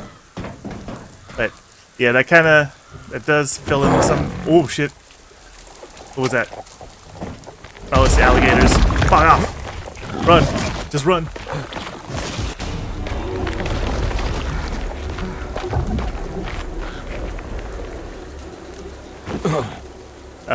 That does connect some dots for us as far as Edward's story.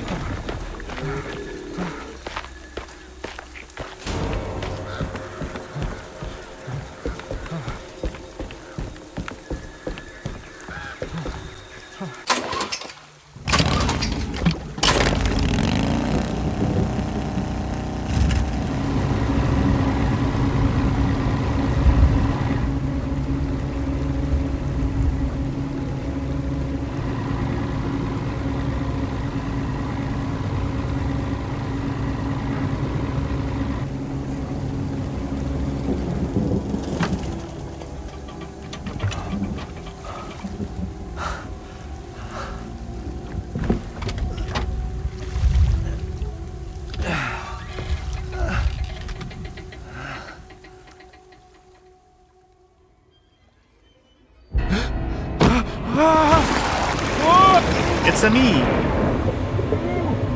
and Emily.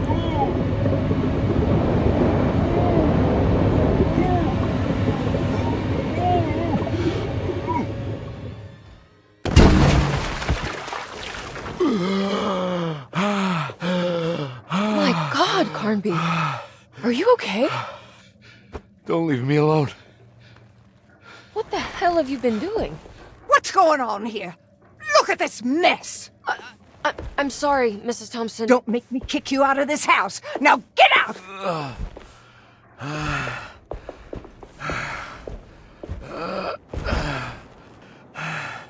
Hey, Detective. Mr. Carnby. I'm really worried about you. I'm okay. I just need to catch my breath for a moment. This place? There are some very disturbed figures around here. And I don't think it's just the patients. I've been reading some things about how Derceto has a deranging effect on people. I think it might explain things. What? Just take it easy, okay? I'm gonna go find a way into Dr. Gray's apartment. I want to know what he's hiding. Emily, don't worry. I think I'm close. I'm gonna set everything right.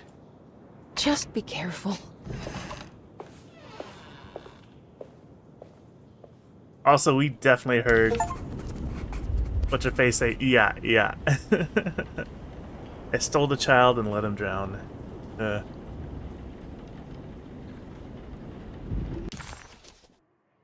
Calm. Leave an offering at the Whispering Tree. Carnby had run her car off the bridge, pulled Grace out of the sinking car, but left the father to drown. Could have saved him, there was time, he just chose not to. Instead, he took Grace back to New Orleans and collected his paycheck. Okay. So nothing bad happened to Grace, in a sense.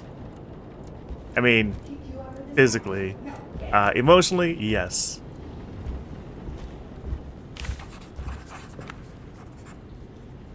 I'm not going in there. She's clearly had enough of me.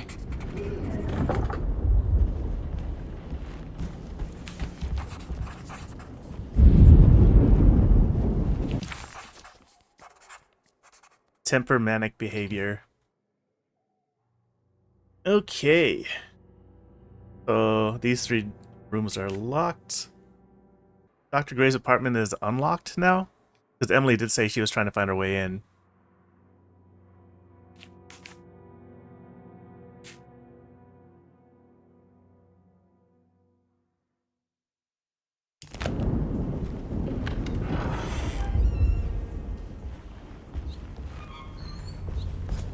Whoa.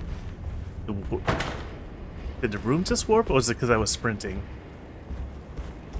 I think it's because I was sprinting. But the angle is sort of tilting right now. And of course the colors are off.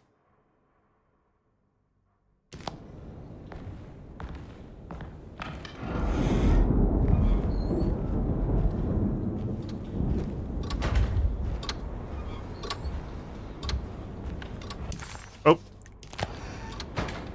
Apparently I'm being invited in. Alright. Oh, the HUD's not showing up either. Oh. Never mind. Scratch that last message. I just need ADS. Do not disturb. Prisoner of Ice, number 2. Detective, am I glad to see you. Lock the door, will you? I don't think Dr. Gray would appreciate us snooping around. But wouldn't he have the key to his own place? What's going on here? This feels so strange. Also, he didn't lock the door. It is kind of strange. This is we are now at 2nd person. The past as a present. Get what you want. Did we get what we want? There's a book missing.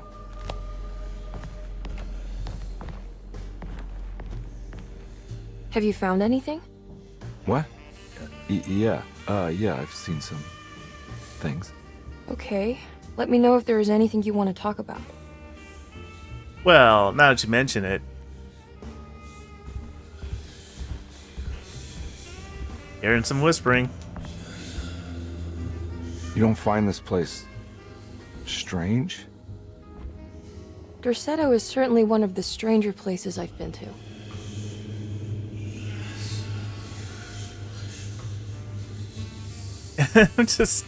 This room feels too real. It's kind of gliding on the floor. More than anything I've ever experienced.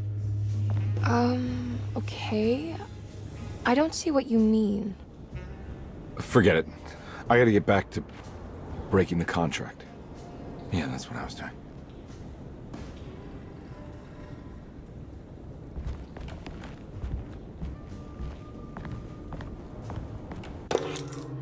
False book. Myth of the Golden Fleece. Like the Greek myth. It's a hollow book. Jason and the Argonauts.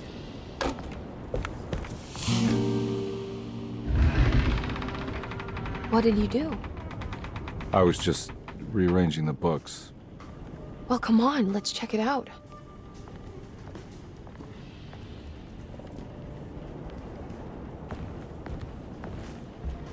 I think I'm beginning to understand. Dr. Gray is dealing with some kind of mass delusion.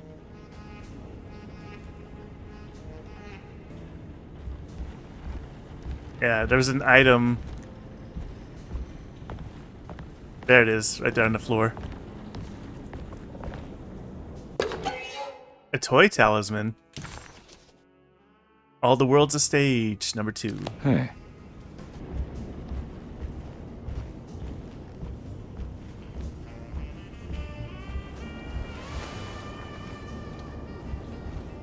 Huh. Has that been there this whole time? Furniture key.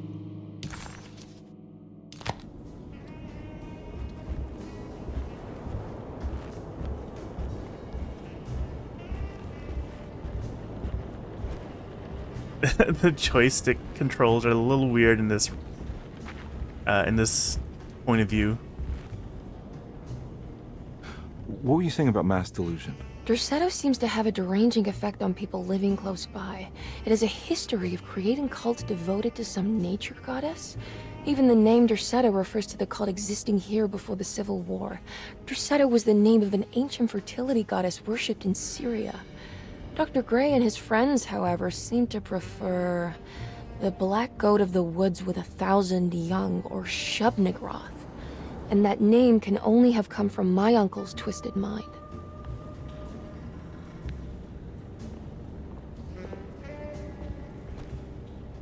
You think all of them are in this cult business? Even Jeremy? I'm not sure any of them have a choice at this point. We just need to find a way to stop all of this.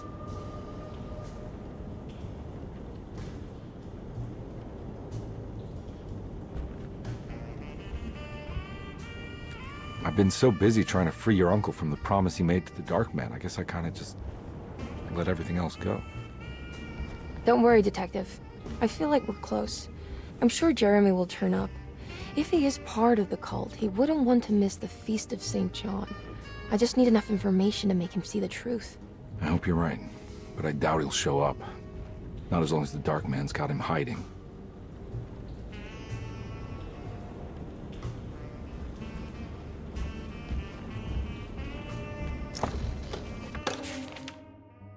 First meeting transcripts. Good to finally meet you, Mr. Hartwood. I'm here on the behalf of your brother Philip.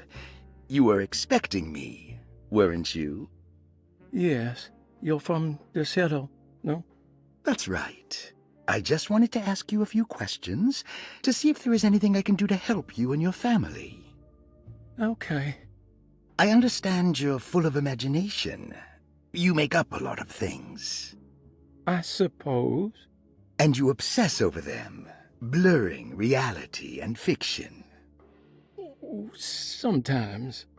Do you want to tell me about the Dark Man? No, I don't. That's all right. Perhaps there is something else you can tell me. Something you know to be made up, but you hold dear. Juan? John? Who's John? No, Juan Luis Jorge. Oh, wait there a moment. Here, take a look. Is he... Oh, he is the author. It's a magnificent book. Life-changing even. The real Juan is long dead, but I like to think of him as my friend. My most beloved friend. He's definitely helpful. I see. Do you often do this? Fantasize about people you read about? No. Well, there is Jacob. Who is Jacob? Turn to the last page. Oh, it's a newspaper article. The Prisoner of Ice, Jacob van Ostad. Is he also your beloved friend? Oh, no, Doctor. Not at all. He is the fire that fights fire. Yes, I think it's clear your overstimulated imagination, this mania, needs to be tempered for you to live a normal life. I know your family calls it the Heartwood Curse, but I want you to know that there is nothing supernatural about your condition. It's all inside your head. And with that, I'm very qualified to deal with. In time, you will be cured. In time. I just know Jeremy's voice has changed. We will exorcise all your demons, all the dark men. Yeah! Please, Mr. Heartwood, calm yourself. What happened? Oh, don't you worry your little head about it, Miss Heartwood. Your uncle and I just had our first breakthrough. I thought about reading through it, but I figured since there's different voices, it would be better. But yeah, I noticed that Jeremy's voice changed, like his tone basically changed from when it was read in the first page, and then Dr. Gray just sounds so skeezy.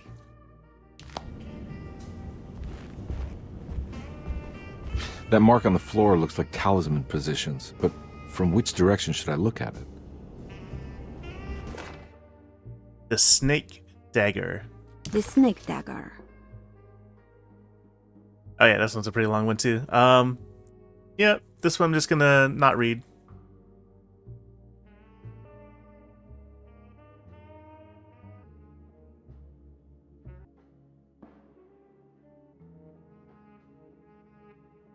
Okay, so this bit of material is in regards to the dagger that we have, the snake dagger. And something about poisoning the poisoner or fight fire with fire. And looks like we may actually have to put the dagger through the eye of someone that's possessed. Leaving them partially blind if they have the good luck to survive. I mean, so literally we're gonna have to stab the dagger through someone's eye?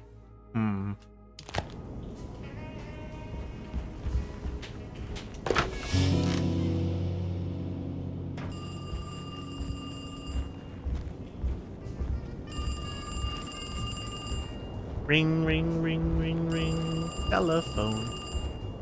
I mean, it's supposed to be banana phone, but...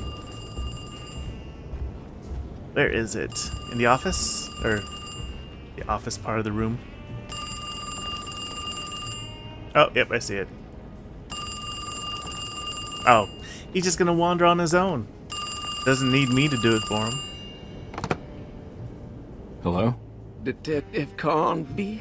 Who is this? Jeremy? Jeremy is with the Dark Man. You can't save him. Well, I've done everything he wanted so far, and there's just one more thing on the list.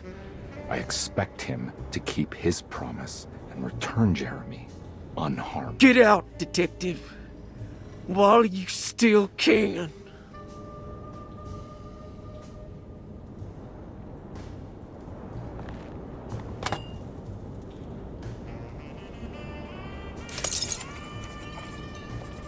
Ominous.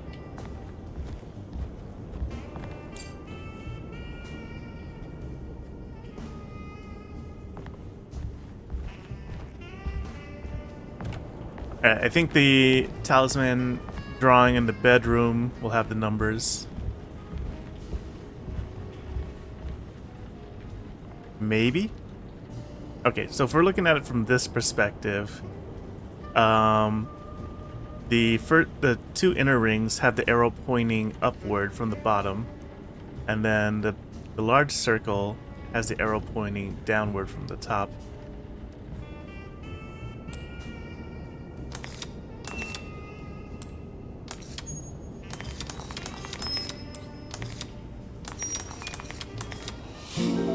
There we go.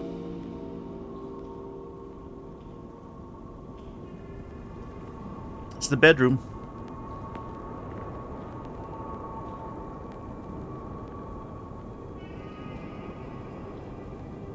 So I wonder if we go through the wardrobe. You okay? You look a little frazzled. Just stupid telephone. I know. I tried calling the police earlier. The telephone is completely dead. It's not... Yeah, no, the telephone isn't working. Are you gonna come with me to the closet?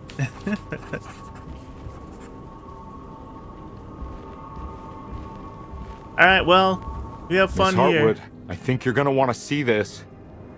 Is there something in the closet? Yeah, there is. You don't see the very obvious gate leading to whatever Jeremy's madness is serving up next? I don't understand. Are you making some kind of fashion metaphor? I'm sorry, I don't have time for this. Can you just tell me what you're doing? You don't see this. It's fine. It's fine. Catch you later. Are you going inside the closet? Yeah. You got a problem with that? No. Do what you think is right, Detective. Sorry, I didn't mean to. Goodbye, Miss Hartwood. So what does Emily see once he enters the closet? Like, does it just shut behind him?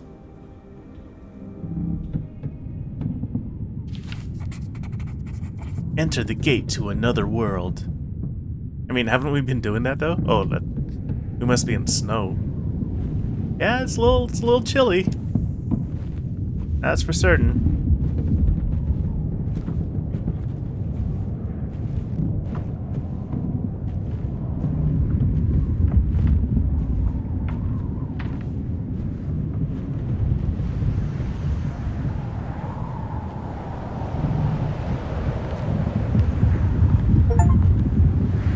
Frenzy, enter hell.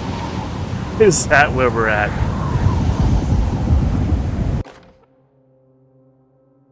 Alright, we got an ice pick. Flare gun.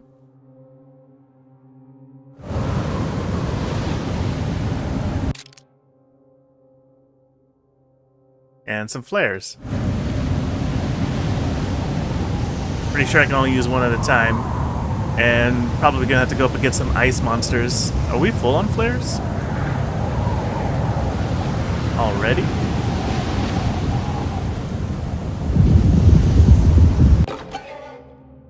Sallow offering? I think that's right.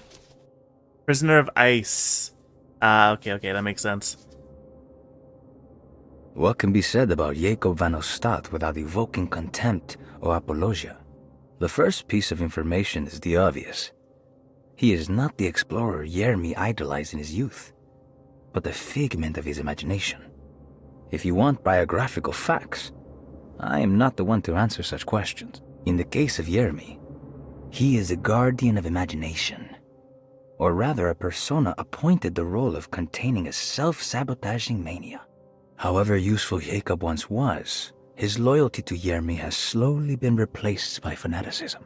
Like a firekeeper who has for decades been burnt by his own sacred flames, now does what he imagines the fire wants. Jeremy has lost all control over Jacob and suffers greatly because of him, but is admittedly also still invigorated by his labor.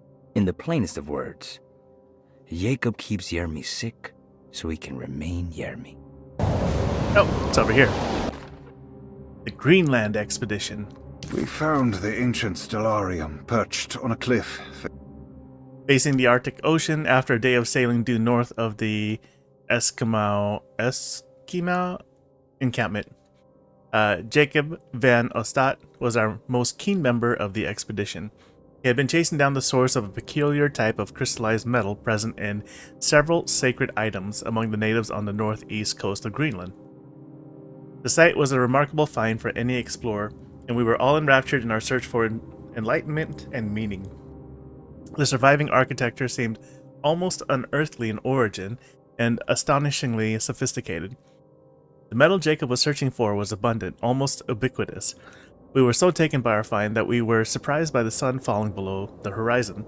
As we quickly picked up our gear, ready to head back to our camp, Jacob van Ostad declared that he wanted to stay. He was adamant. We begged him to reconsider. The night would be getting colder by the hour, and we feared for all our safety. Jacob refused, threatening us with violence if we wouldn't leave him alone. As the snowfall turned heavier, we left him there on his own. The next day, the weather became worse, and we had to spend hours enforcing our shelter as our tents became increasingly useless. The group had written off Jacob, thinking he must be dead. I mean, yeah, if the snowstorm and he was out there all by himself, that's a likely, thought. I had an urge to make one final attempt to save him, so I headed out as darkness fell with a handful of flares and headed towards the coast and up the climb towards the Stellarium. That's when I saw him, transfixed by a burning sky, that celestial lantern. Jacob keeled over and let out a painful shriek that struck me with such fear and pity. He was crying in agony, for the cold weather had ravaged his flesh. I called out to him, and he turned to face me. His vacant stare held me in place like a needle through a butterfly, and said, "You must leave now, Etterstern. Go and never come back." And so I left. A needle through a butterfly. Is that like a collector thing? You know, like the people that collect the butterflies and keep them encased? So I wonder if the flares are for fighting the fog. Unless there's something else we're supposed to be shooting at.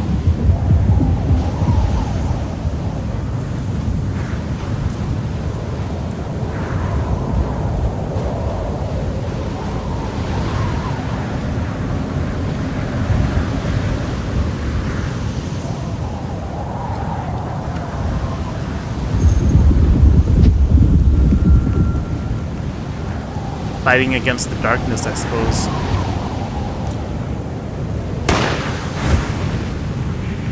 Ah, okay.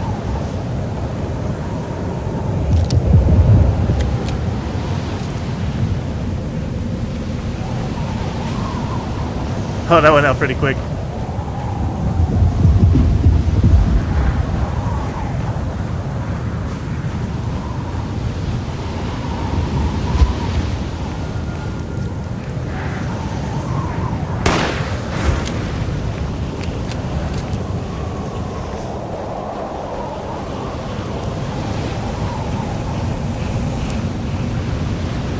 Is it just me, or does the flare just make it worse? I can't really see.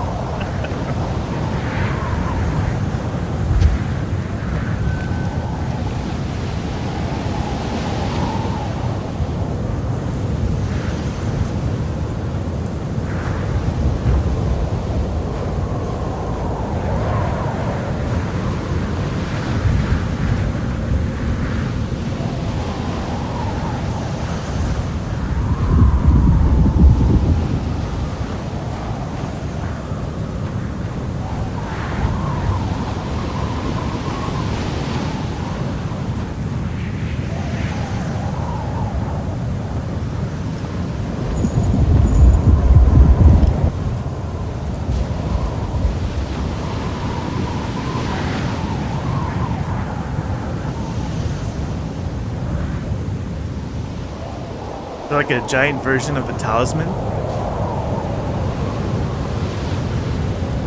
This is so slow.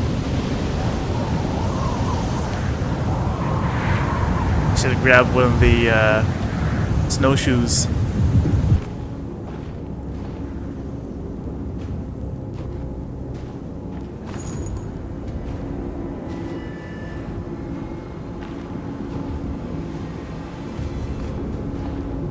Gonna hold off before shooting. This is probably a bad guy, but actually, oh, he can't even save.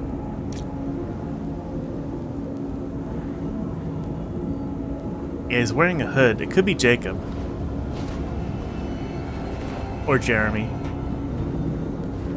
I don't know. Maybe I kind of get the feeling Jacob and Jeremy are probably the same person.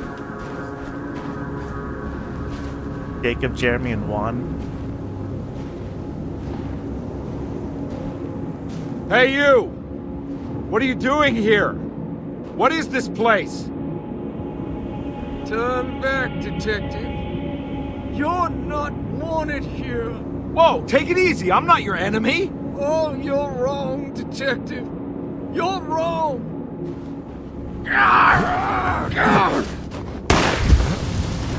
He's on fire. Ow.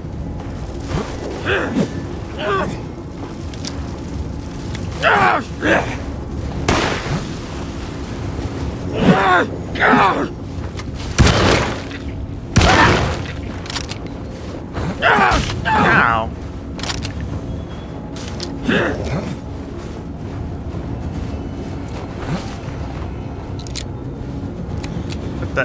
Where'd he go?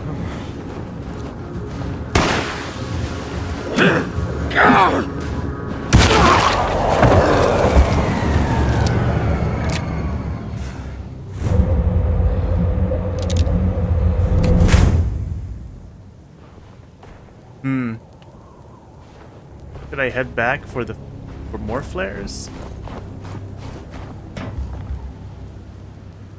Oh, it's blocked off. We can't go back.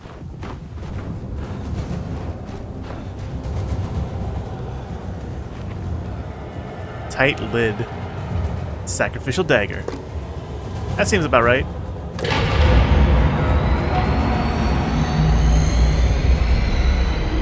Also, I guess hell really has frozen over, now that I think about it. Of course, the Taurus. I figured you wouldn't want your stars aligned, Jeremy, or maybe that is what you need to temper that mania of yours. Mania of Jeremy's.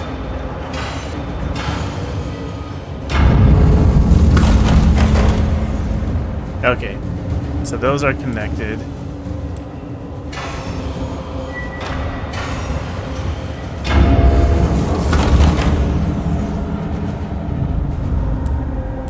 I am missing something.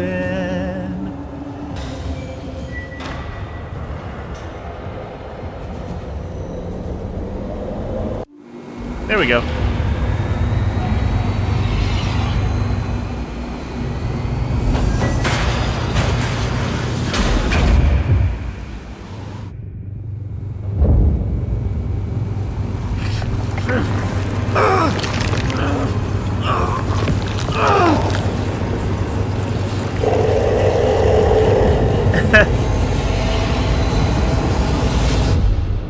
I wonder if that was inspired by The Thing, because it looks very Thing-like. Poison the poisoner. For God's sake, stay dead, will you?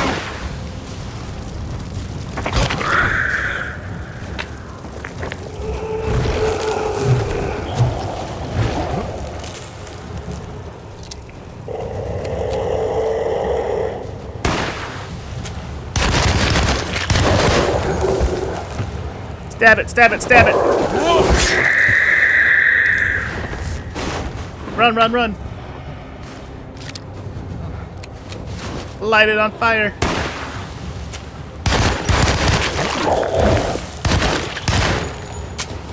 Oh, shit. Hang on! Time out! Time out! Time out! Okay, time in! Wait, no! Time out! I gotta reload! Okay, time in.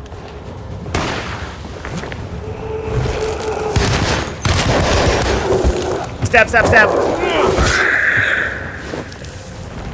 Run, run, run!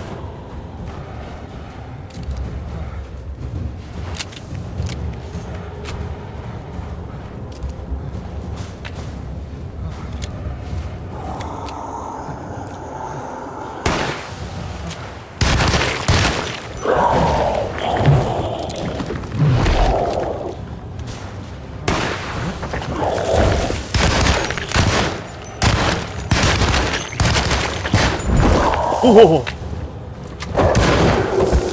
Stab, stab, stab, stab, stab! That was weird at the end there. In the eye! Can we get him? Come on, Eddie, my boy.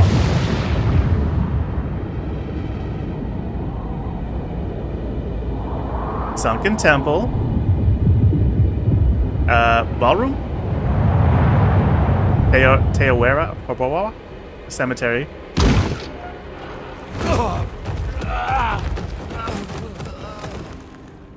That looked painful. I mean, it kind of did, but also I looked a little soft. I don't know what I'm talking about. Jeremy? Oh, he got lobotomized. Interesting. That's what it led to. To be honest, I did not make that connection. Aren't you happy? Stupid charlatan. What more do you want from me? You want me to lose my mind? Oh, my Probably. Lord! Doctor! Baptiste!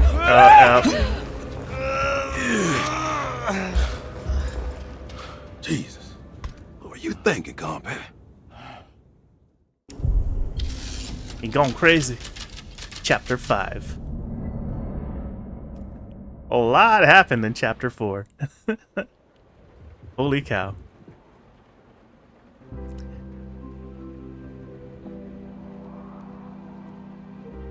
But yeah, I did not make the connection that the dagger through the eye was going to be the lobotomy. It makes sense now that I think back on it.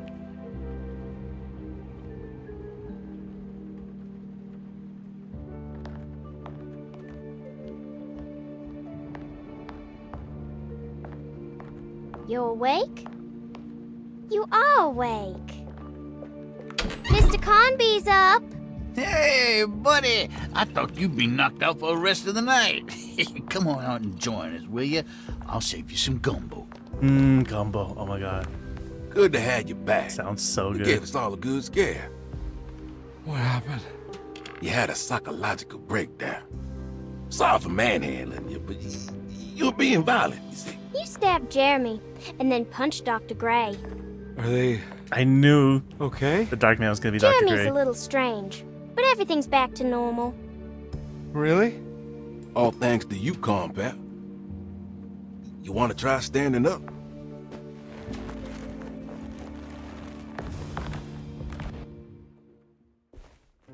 Well, if it isn't the hero of the day. How are you feeling, Detective? Never better. How about you two? Things are looking a little Jeremy, too I good to didn't be do too much true. damage, did I? Things are fine. Very quiet. What's up with him? Painkillers? No.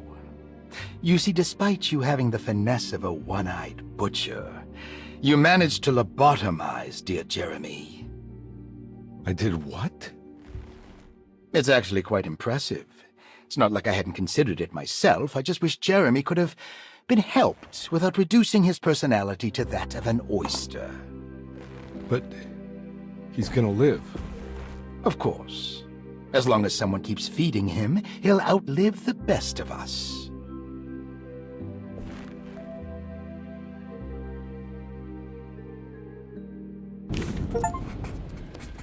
Break the pact with the Dark Man. Back to normal.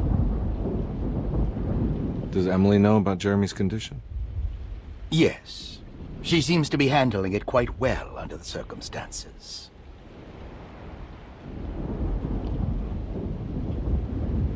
Does she still want to take Jeremy away from Derceto? I will have to insist that you do. This is not that kind of institution.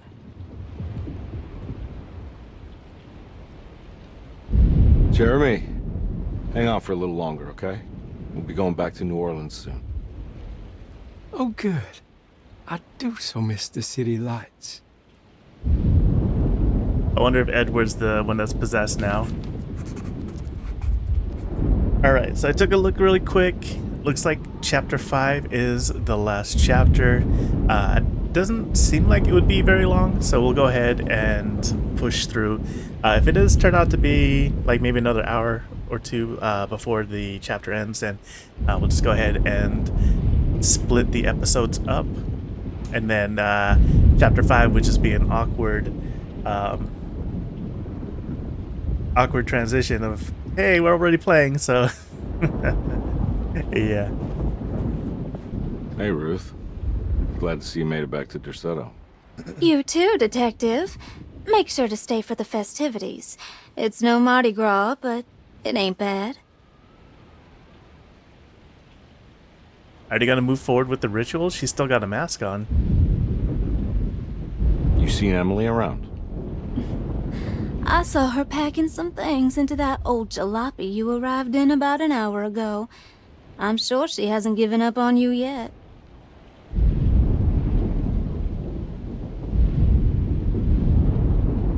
Catch you later. Looking forward to it, Detective.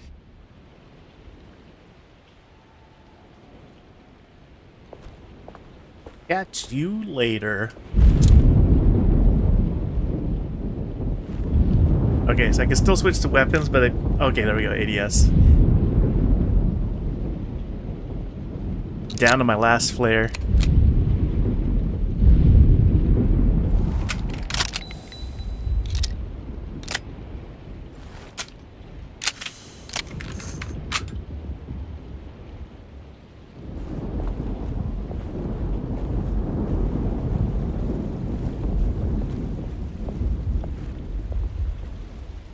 Good to see you back on your feet, Detective. Have some gumbo. Thanks. I'll save it for later. Really? I mean, I could definitely go for some gumbo. Seems like everyone's in a pretty good mood. The Eve of St. John is the most important date of the whole year. It is? It's the only day when the black goat of the woods tends to her young.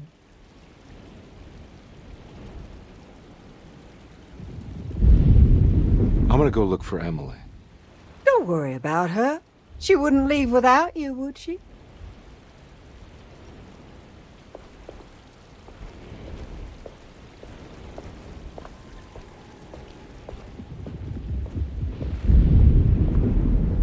What are you looking for? Just keeping an eye out for the storm. Radio says it could be a wild one. You don't know where Emily is, do you? She's packing some of Jeremy's things. Said she wanted to take them away. I'm sure she'll come and get you when she's ready.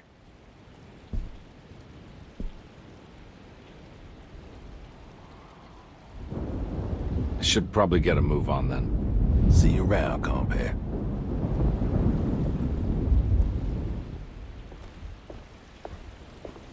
And it looks like the path is leading me straight to the tree.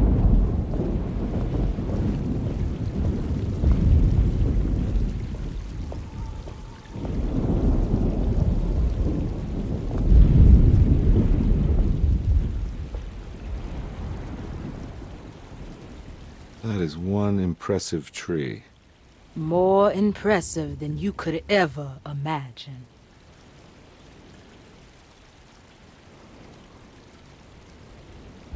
So how does this all work?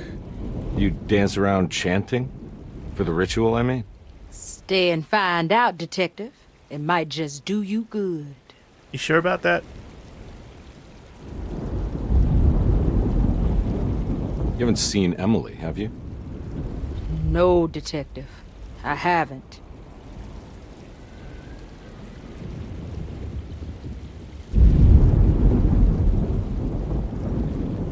All right, tell me, what the hell's about to happen here?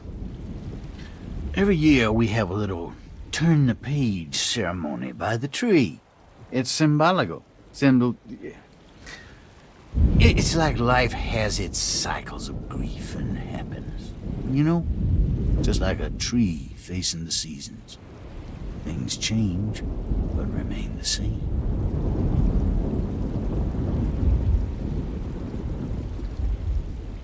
So this is basically New Year's Eve, but with a tree metaphor. Exactly. You're so smart. It's about starting again. I mean, who could use a positive message like that more than a bunch of lunatics like us?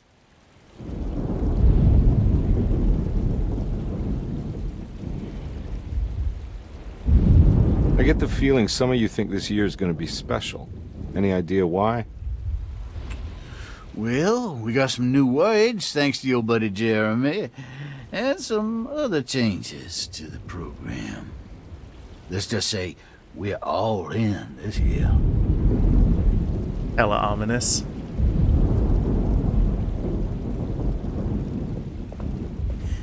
Not everything is as hunky-dory as they're making it seem. Hunky-dory. Hey, kid. What are you up to? preparing for the ceremony. I don't want to disappoint Mother.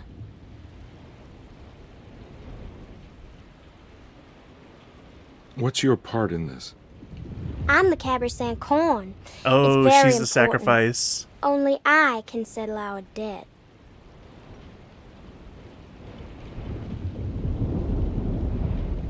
You know, I had my doubts, but you are in the right place, Grace. I think you might be right. For once.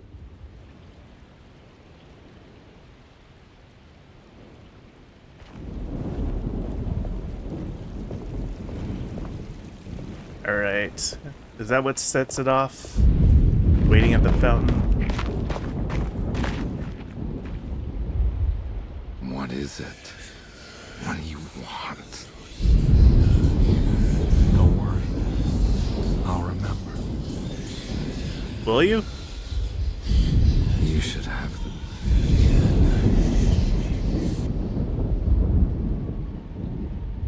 She will call on you when it's time. Do not ignore her.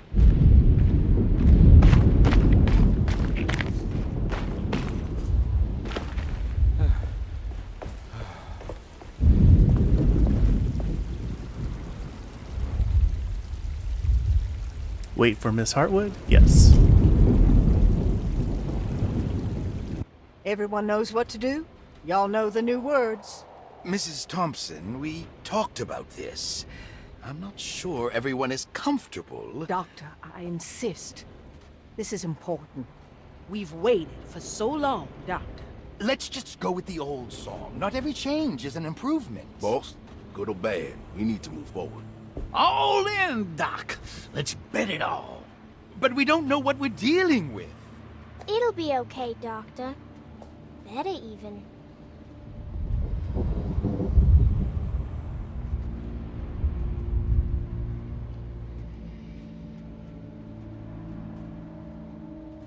Ever there praises in abundance to the black goat of the woods. Hear us, mother. Take pity on us. Take pity on us. Ever Hear there us, praises Mother, and praises abundance and to the abundance. black Take goat of the pity woods. on us. Hear us, Mother, and and take pity on us. Take pity on us. Mother, and take pity. Ever there praises and abundance to the black goat of the woods. Hear us, Mother, and take pity on us. Accept our sacrifice and judge our work. Stop! Are you crazy? This here's what needs to happen, Carpenter. Grace! Stop! Yeah! Shoot the ground! Yeah! Shoot the ground! The black goat of the woods! Stop in the ground! Yeah!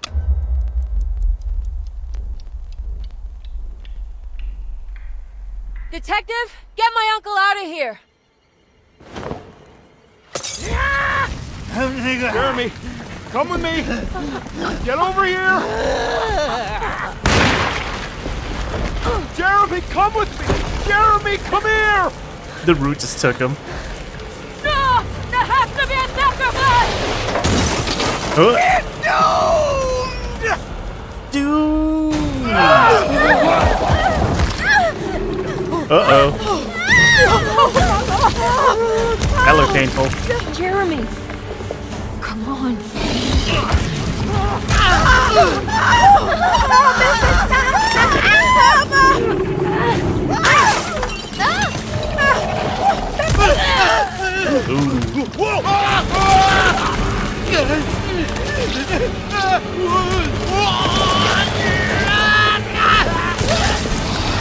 Damn! This is not going well.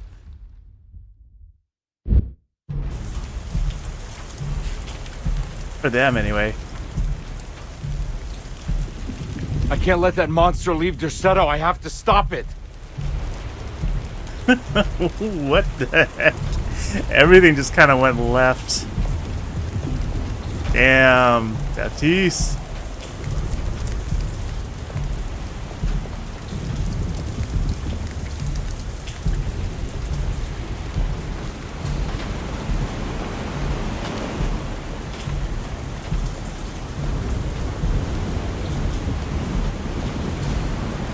Unfortunate. I mean, they kind of called it upon themselves, didn't they? Okay, which way do I go? Up the ramp?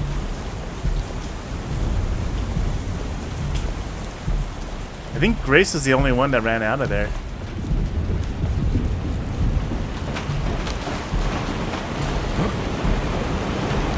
Grace and Jeremy.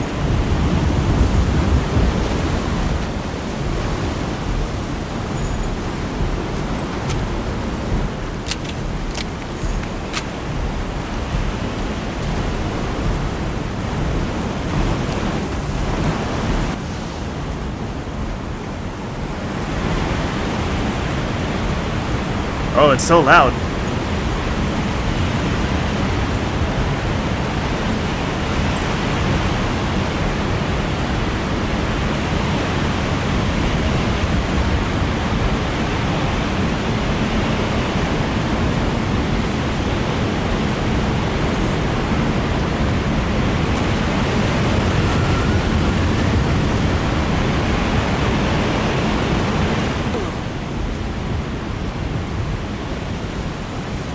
Like roar the fire, roar the water, the rain. No, I want my pickaxe back.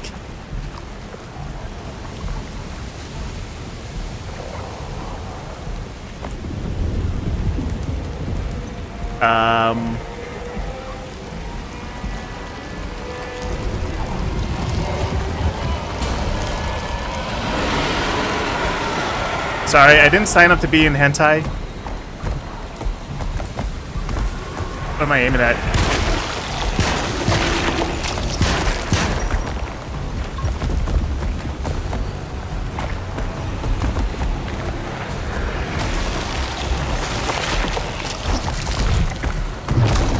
Oh.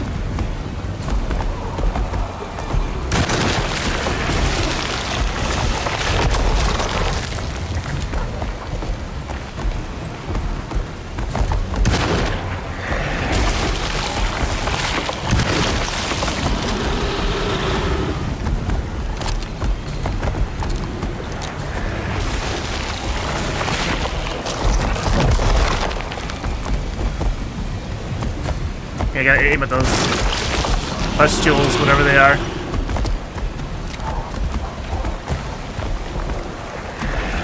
Like eyes or something. Ow! Son of a bitch. Hold still.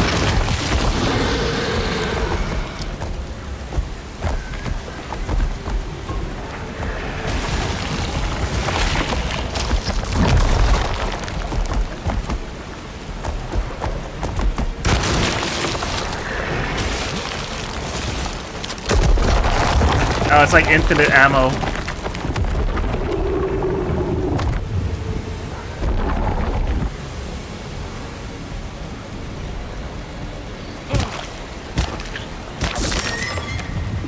That didn't work out. Oh shit! What the hell?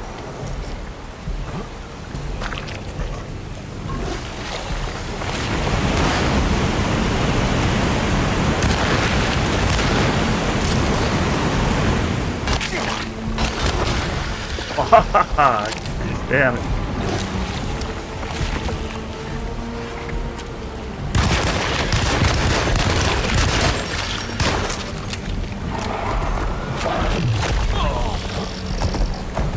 Excuse me.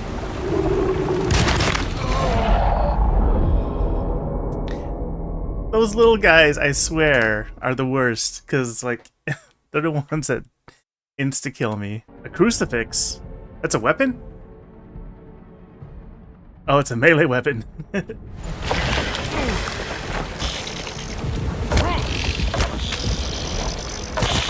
power of Edward compels you.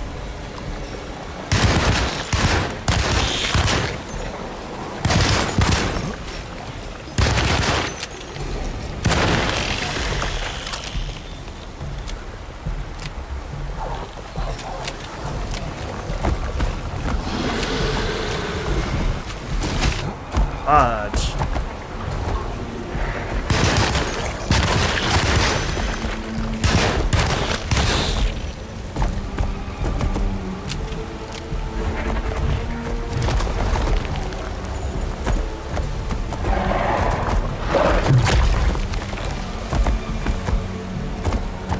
you are. All over the legs.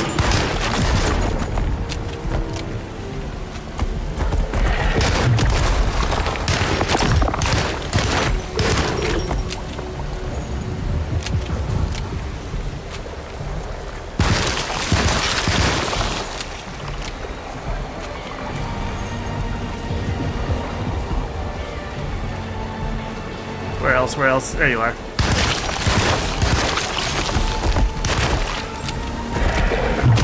Oh, shit.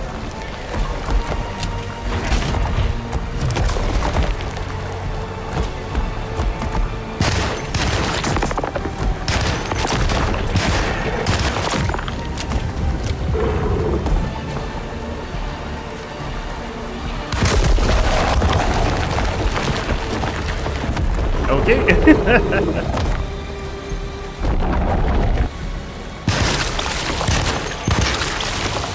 Juicy.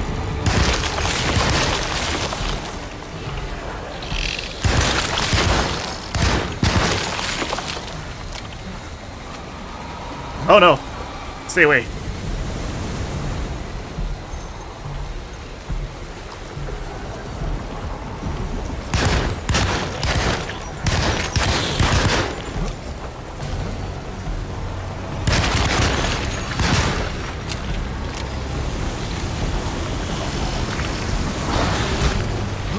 That's some bullshit.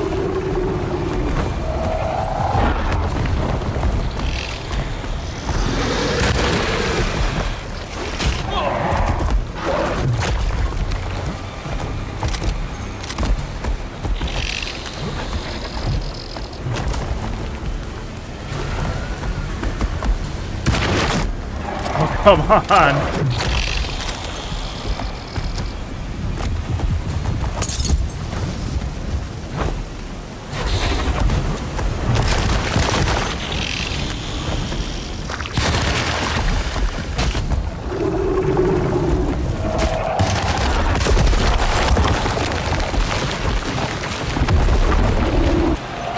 Get it?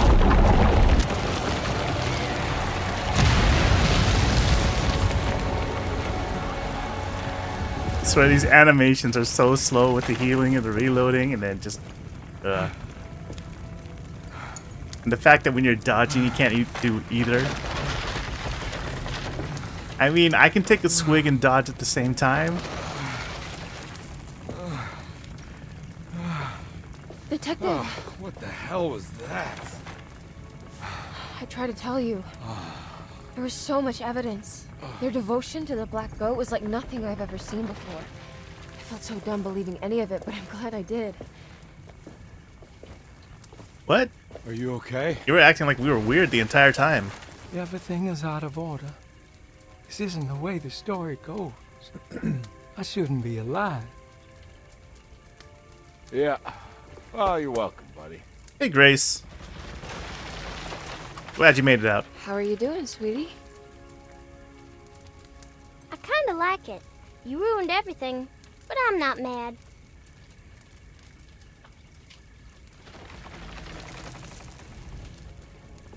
Alright, well, let's go home. Alright, you ready to head back to New Orleans? Come on, Jeremy. See, my sentiments leaving. exactly. Can I come? Of course. I thought you said you didn't need saving. Don't leave her. She's important. Of course we're taking her with us. Yay, I'm important.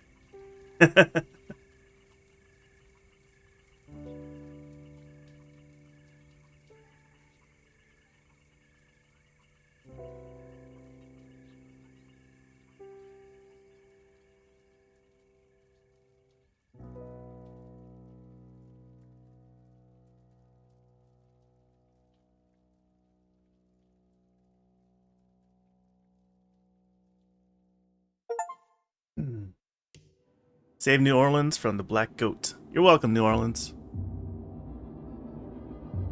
You can now play with all weapons unlocked, deadlier combat, and some new surprises when starting a new game. So, for New Game Plus. Okay. So, I think We will do the Emily one at some point in the future. If it turns out that her journey is different from Edward's, I'll do the same format of just doing I'll do episodes 1 through 4 separate, or sorry, 1, 2, 3 separately, and then 4 and 5 together.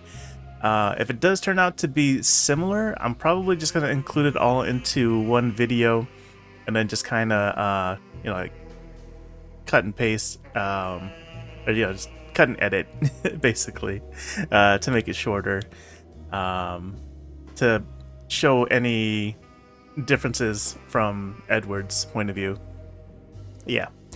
Anywho, if you made it this far, thank you so much for supporting this video. Thank you so much for supporting the channel. Again, if you're new, please consider subscribing. And if you like this video, I would definitely appreciate you if you supported it by throwing up a thumbs up. Alright, with that being said, that is it. This is Alone in the Dark, the finale of Edward. I'll be throwing up the no commentary version at some point in the near future, for those that prefer to watch the you know, scary games without the commentary, because I know there are those of you out there that do enjoy that. And I do enjoy that too sometimes. Again, thank you so much for stopping by. Love you all. I'll see you on the next one. Bye bye.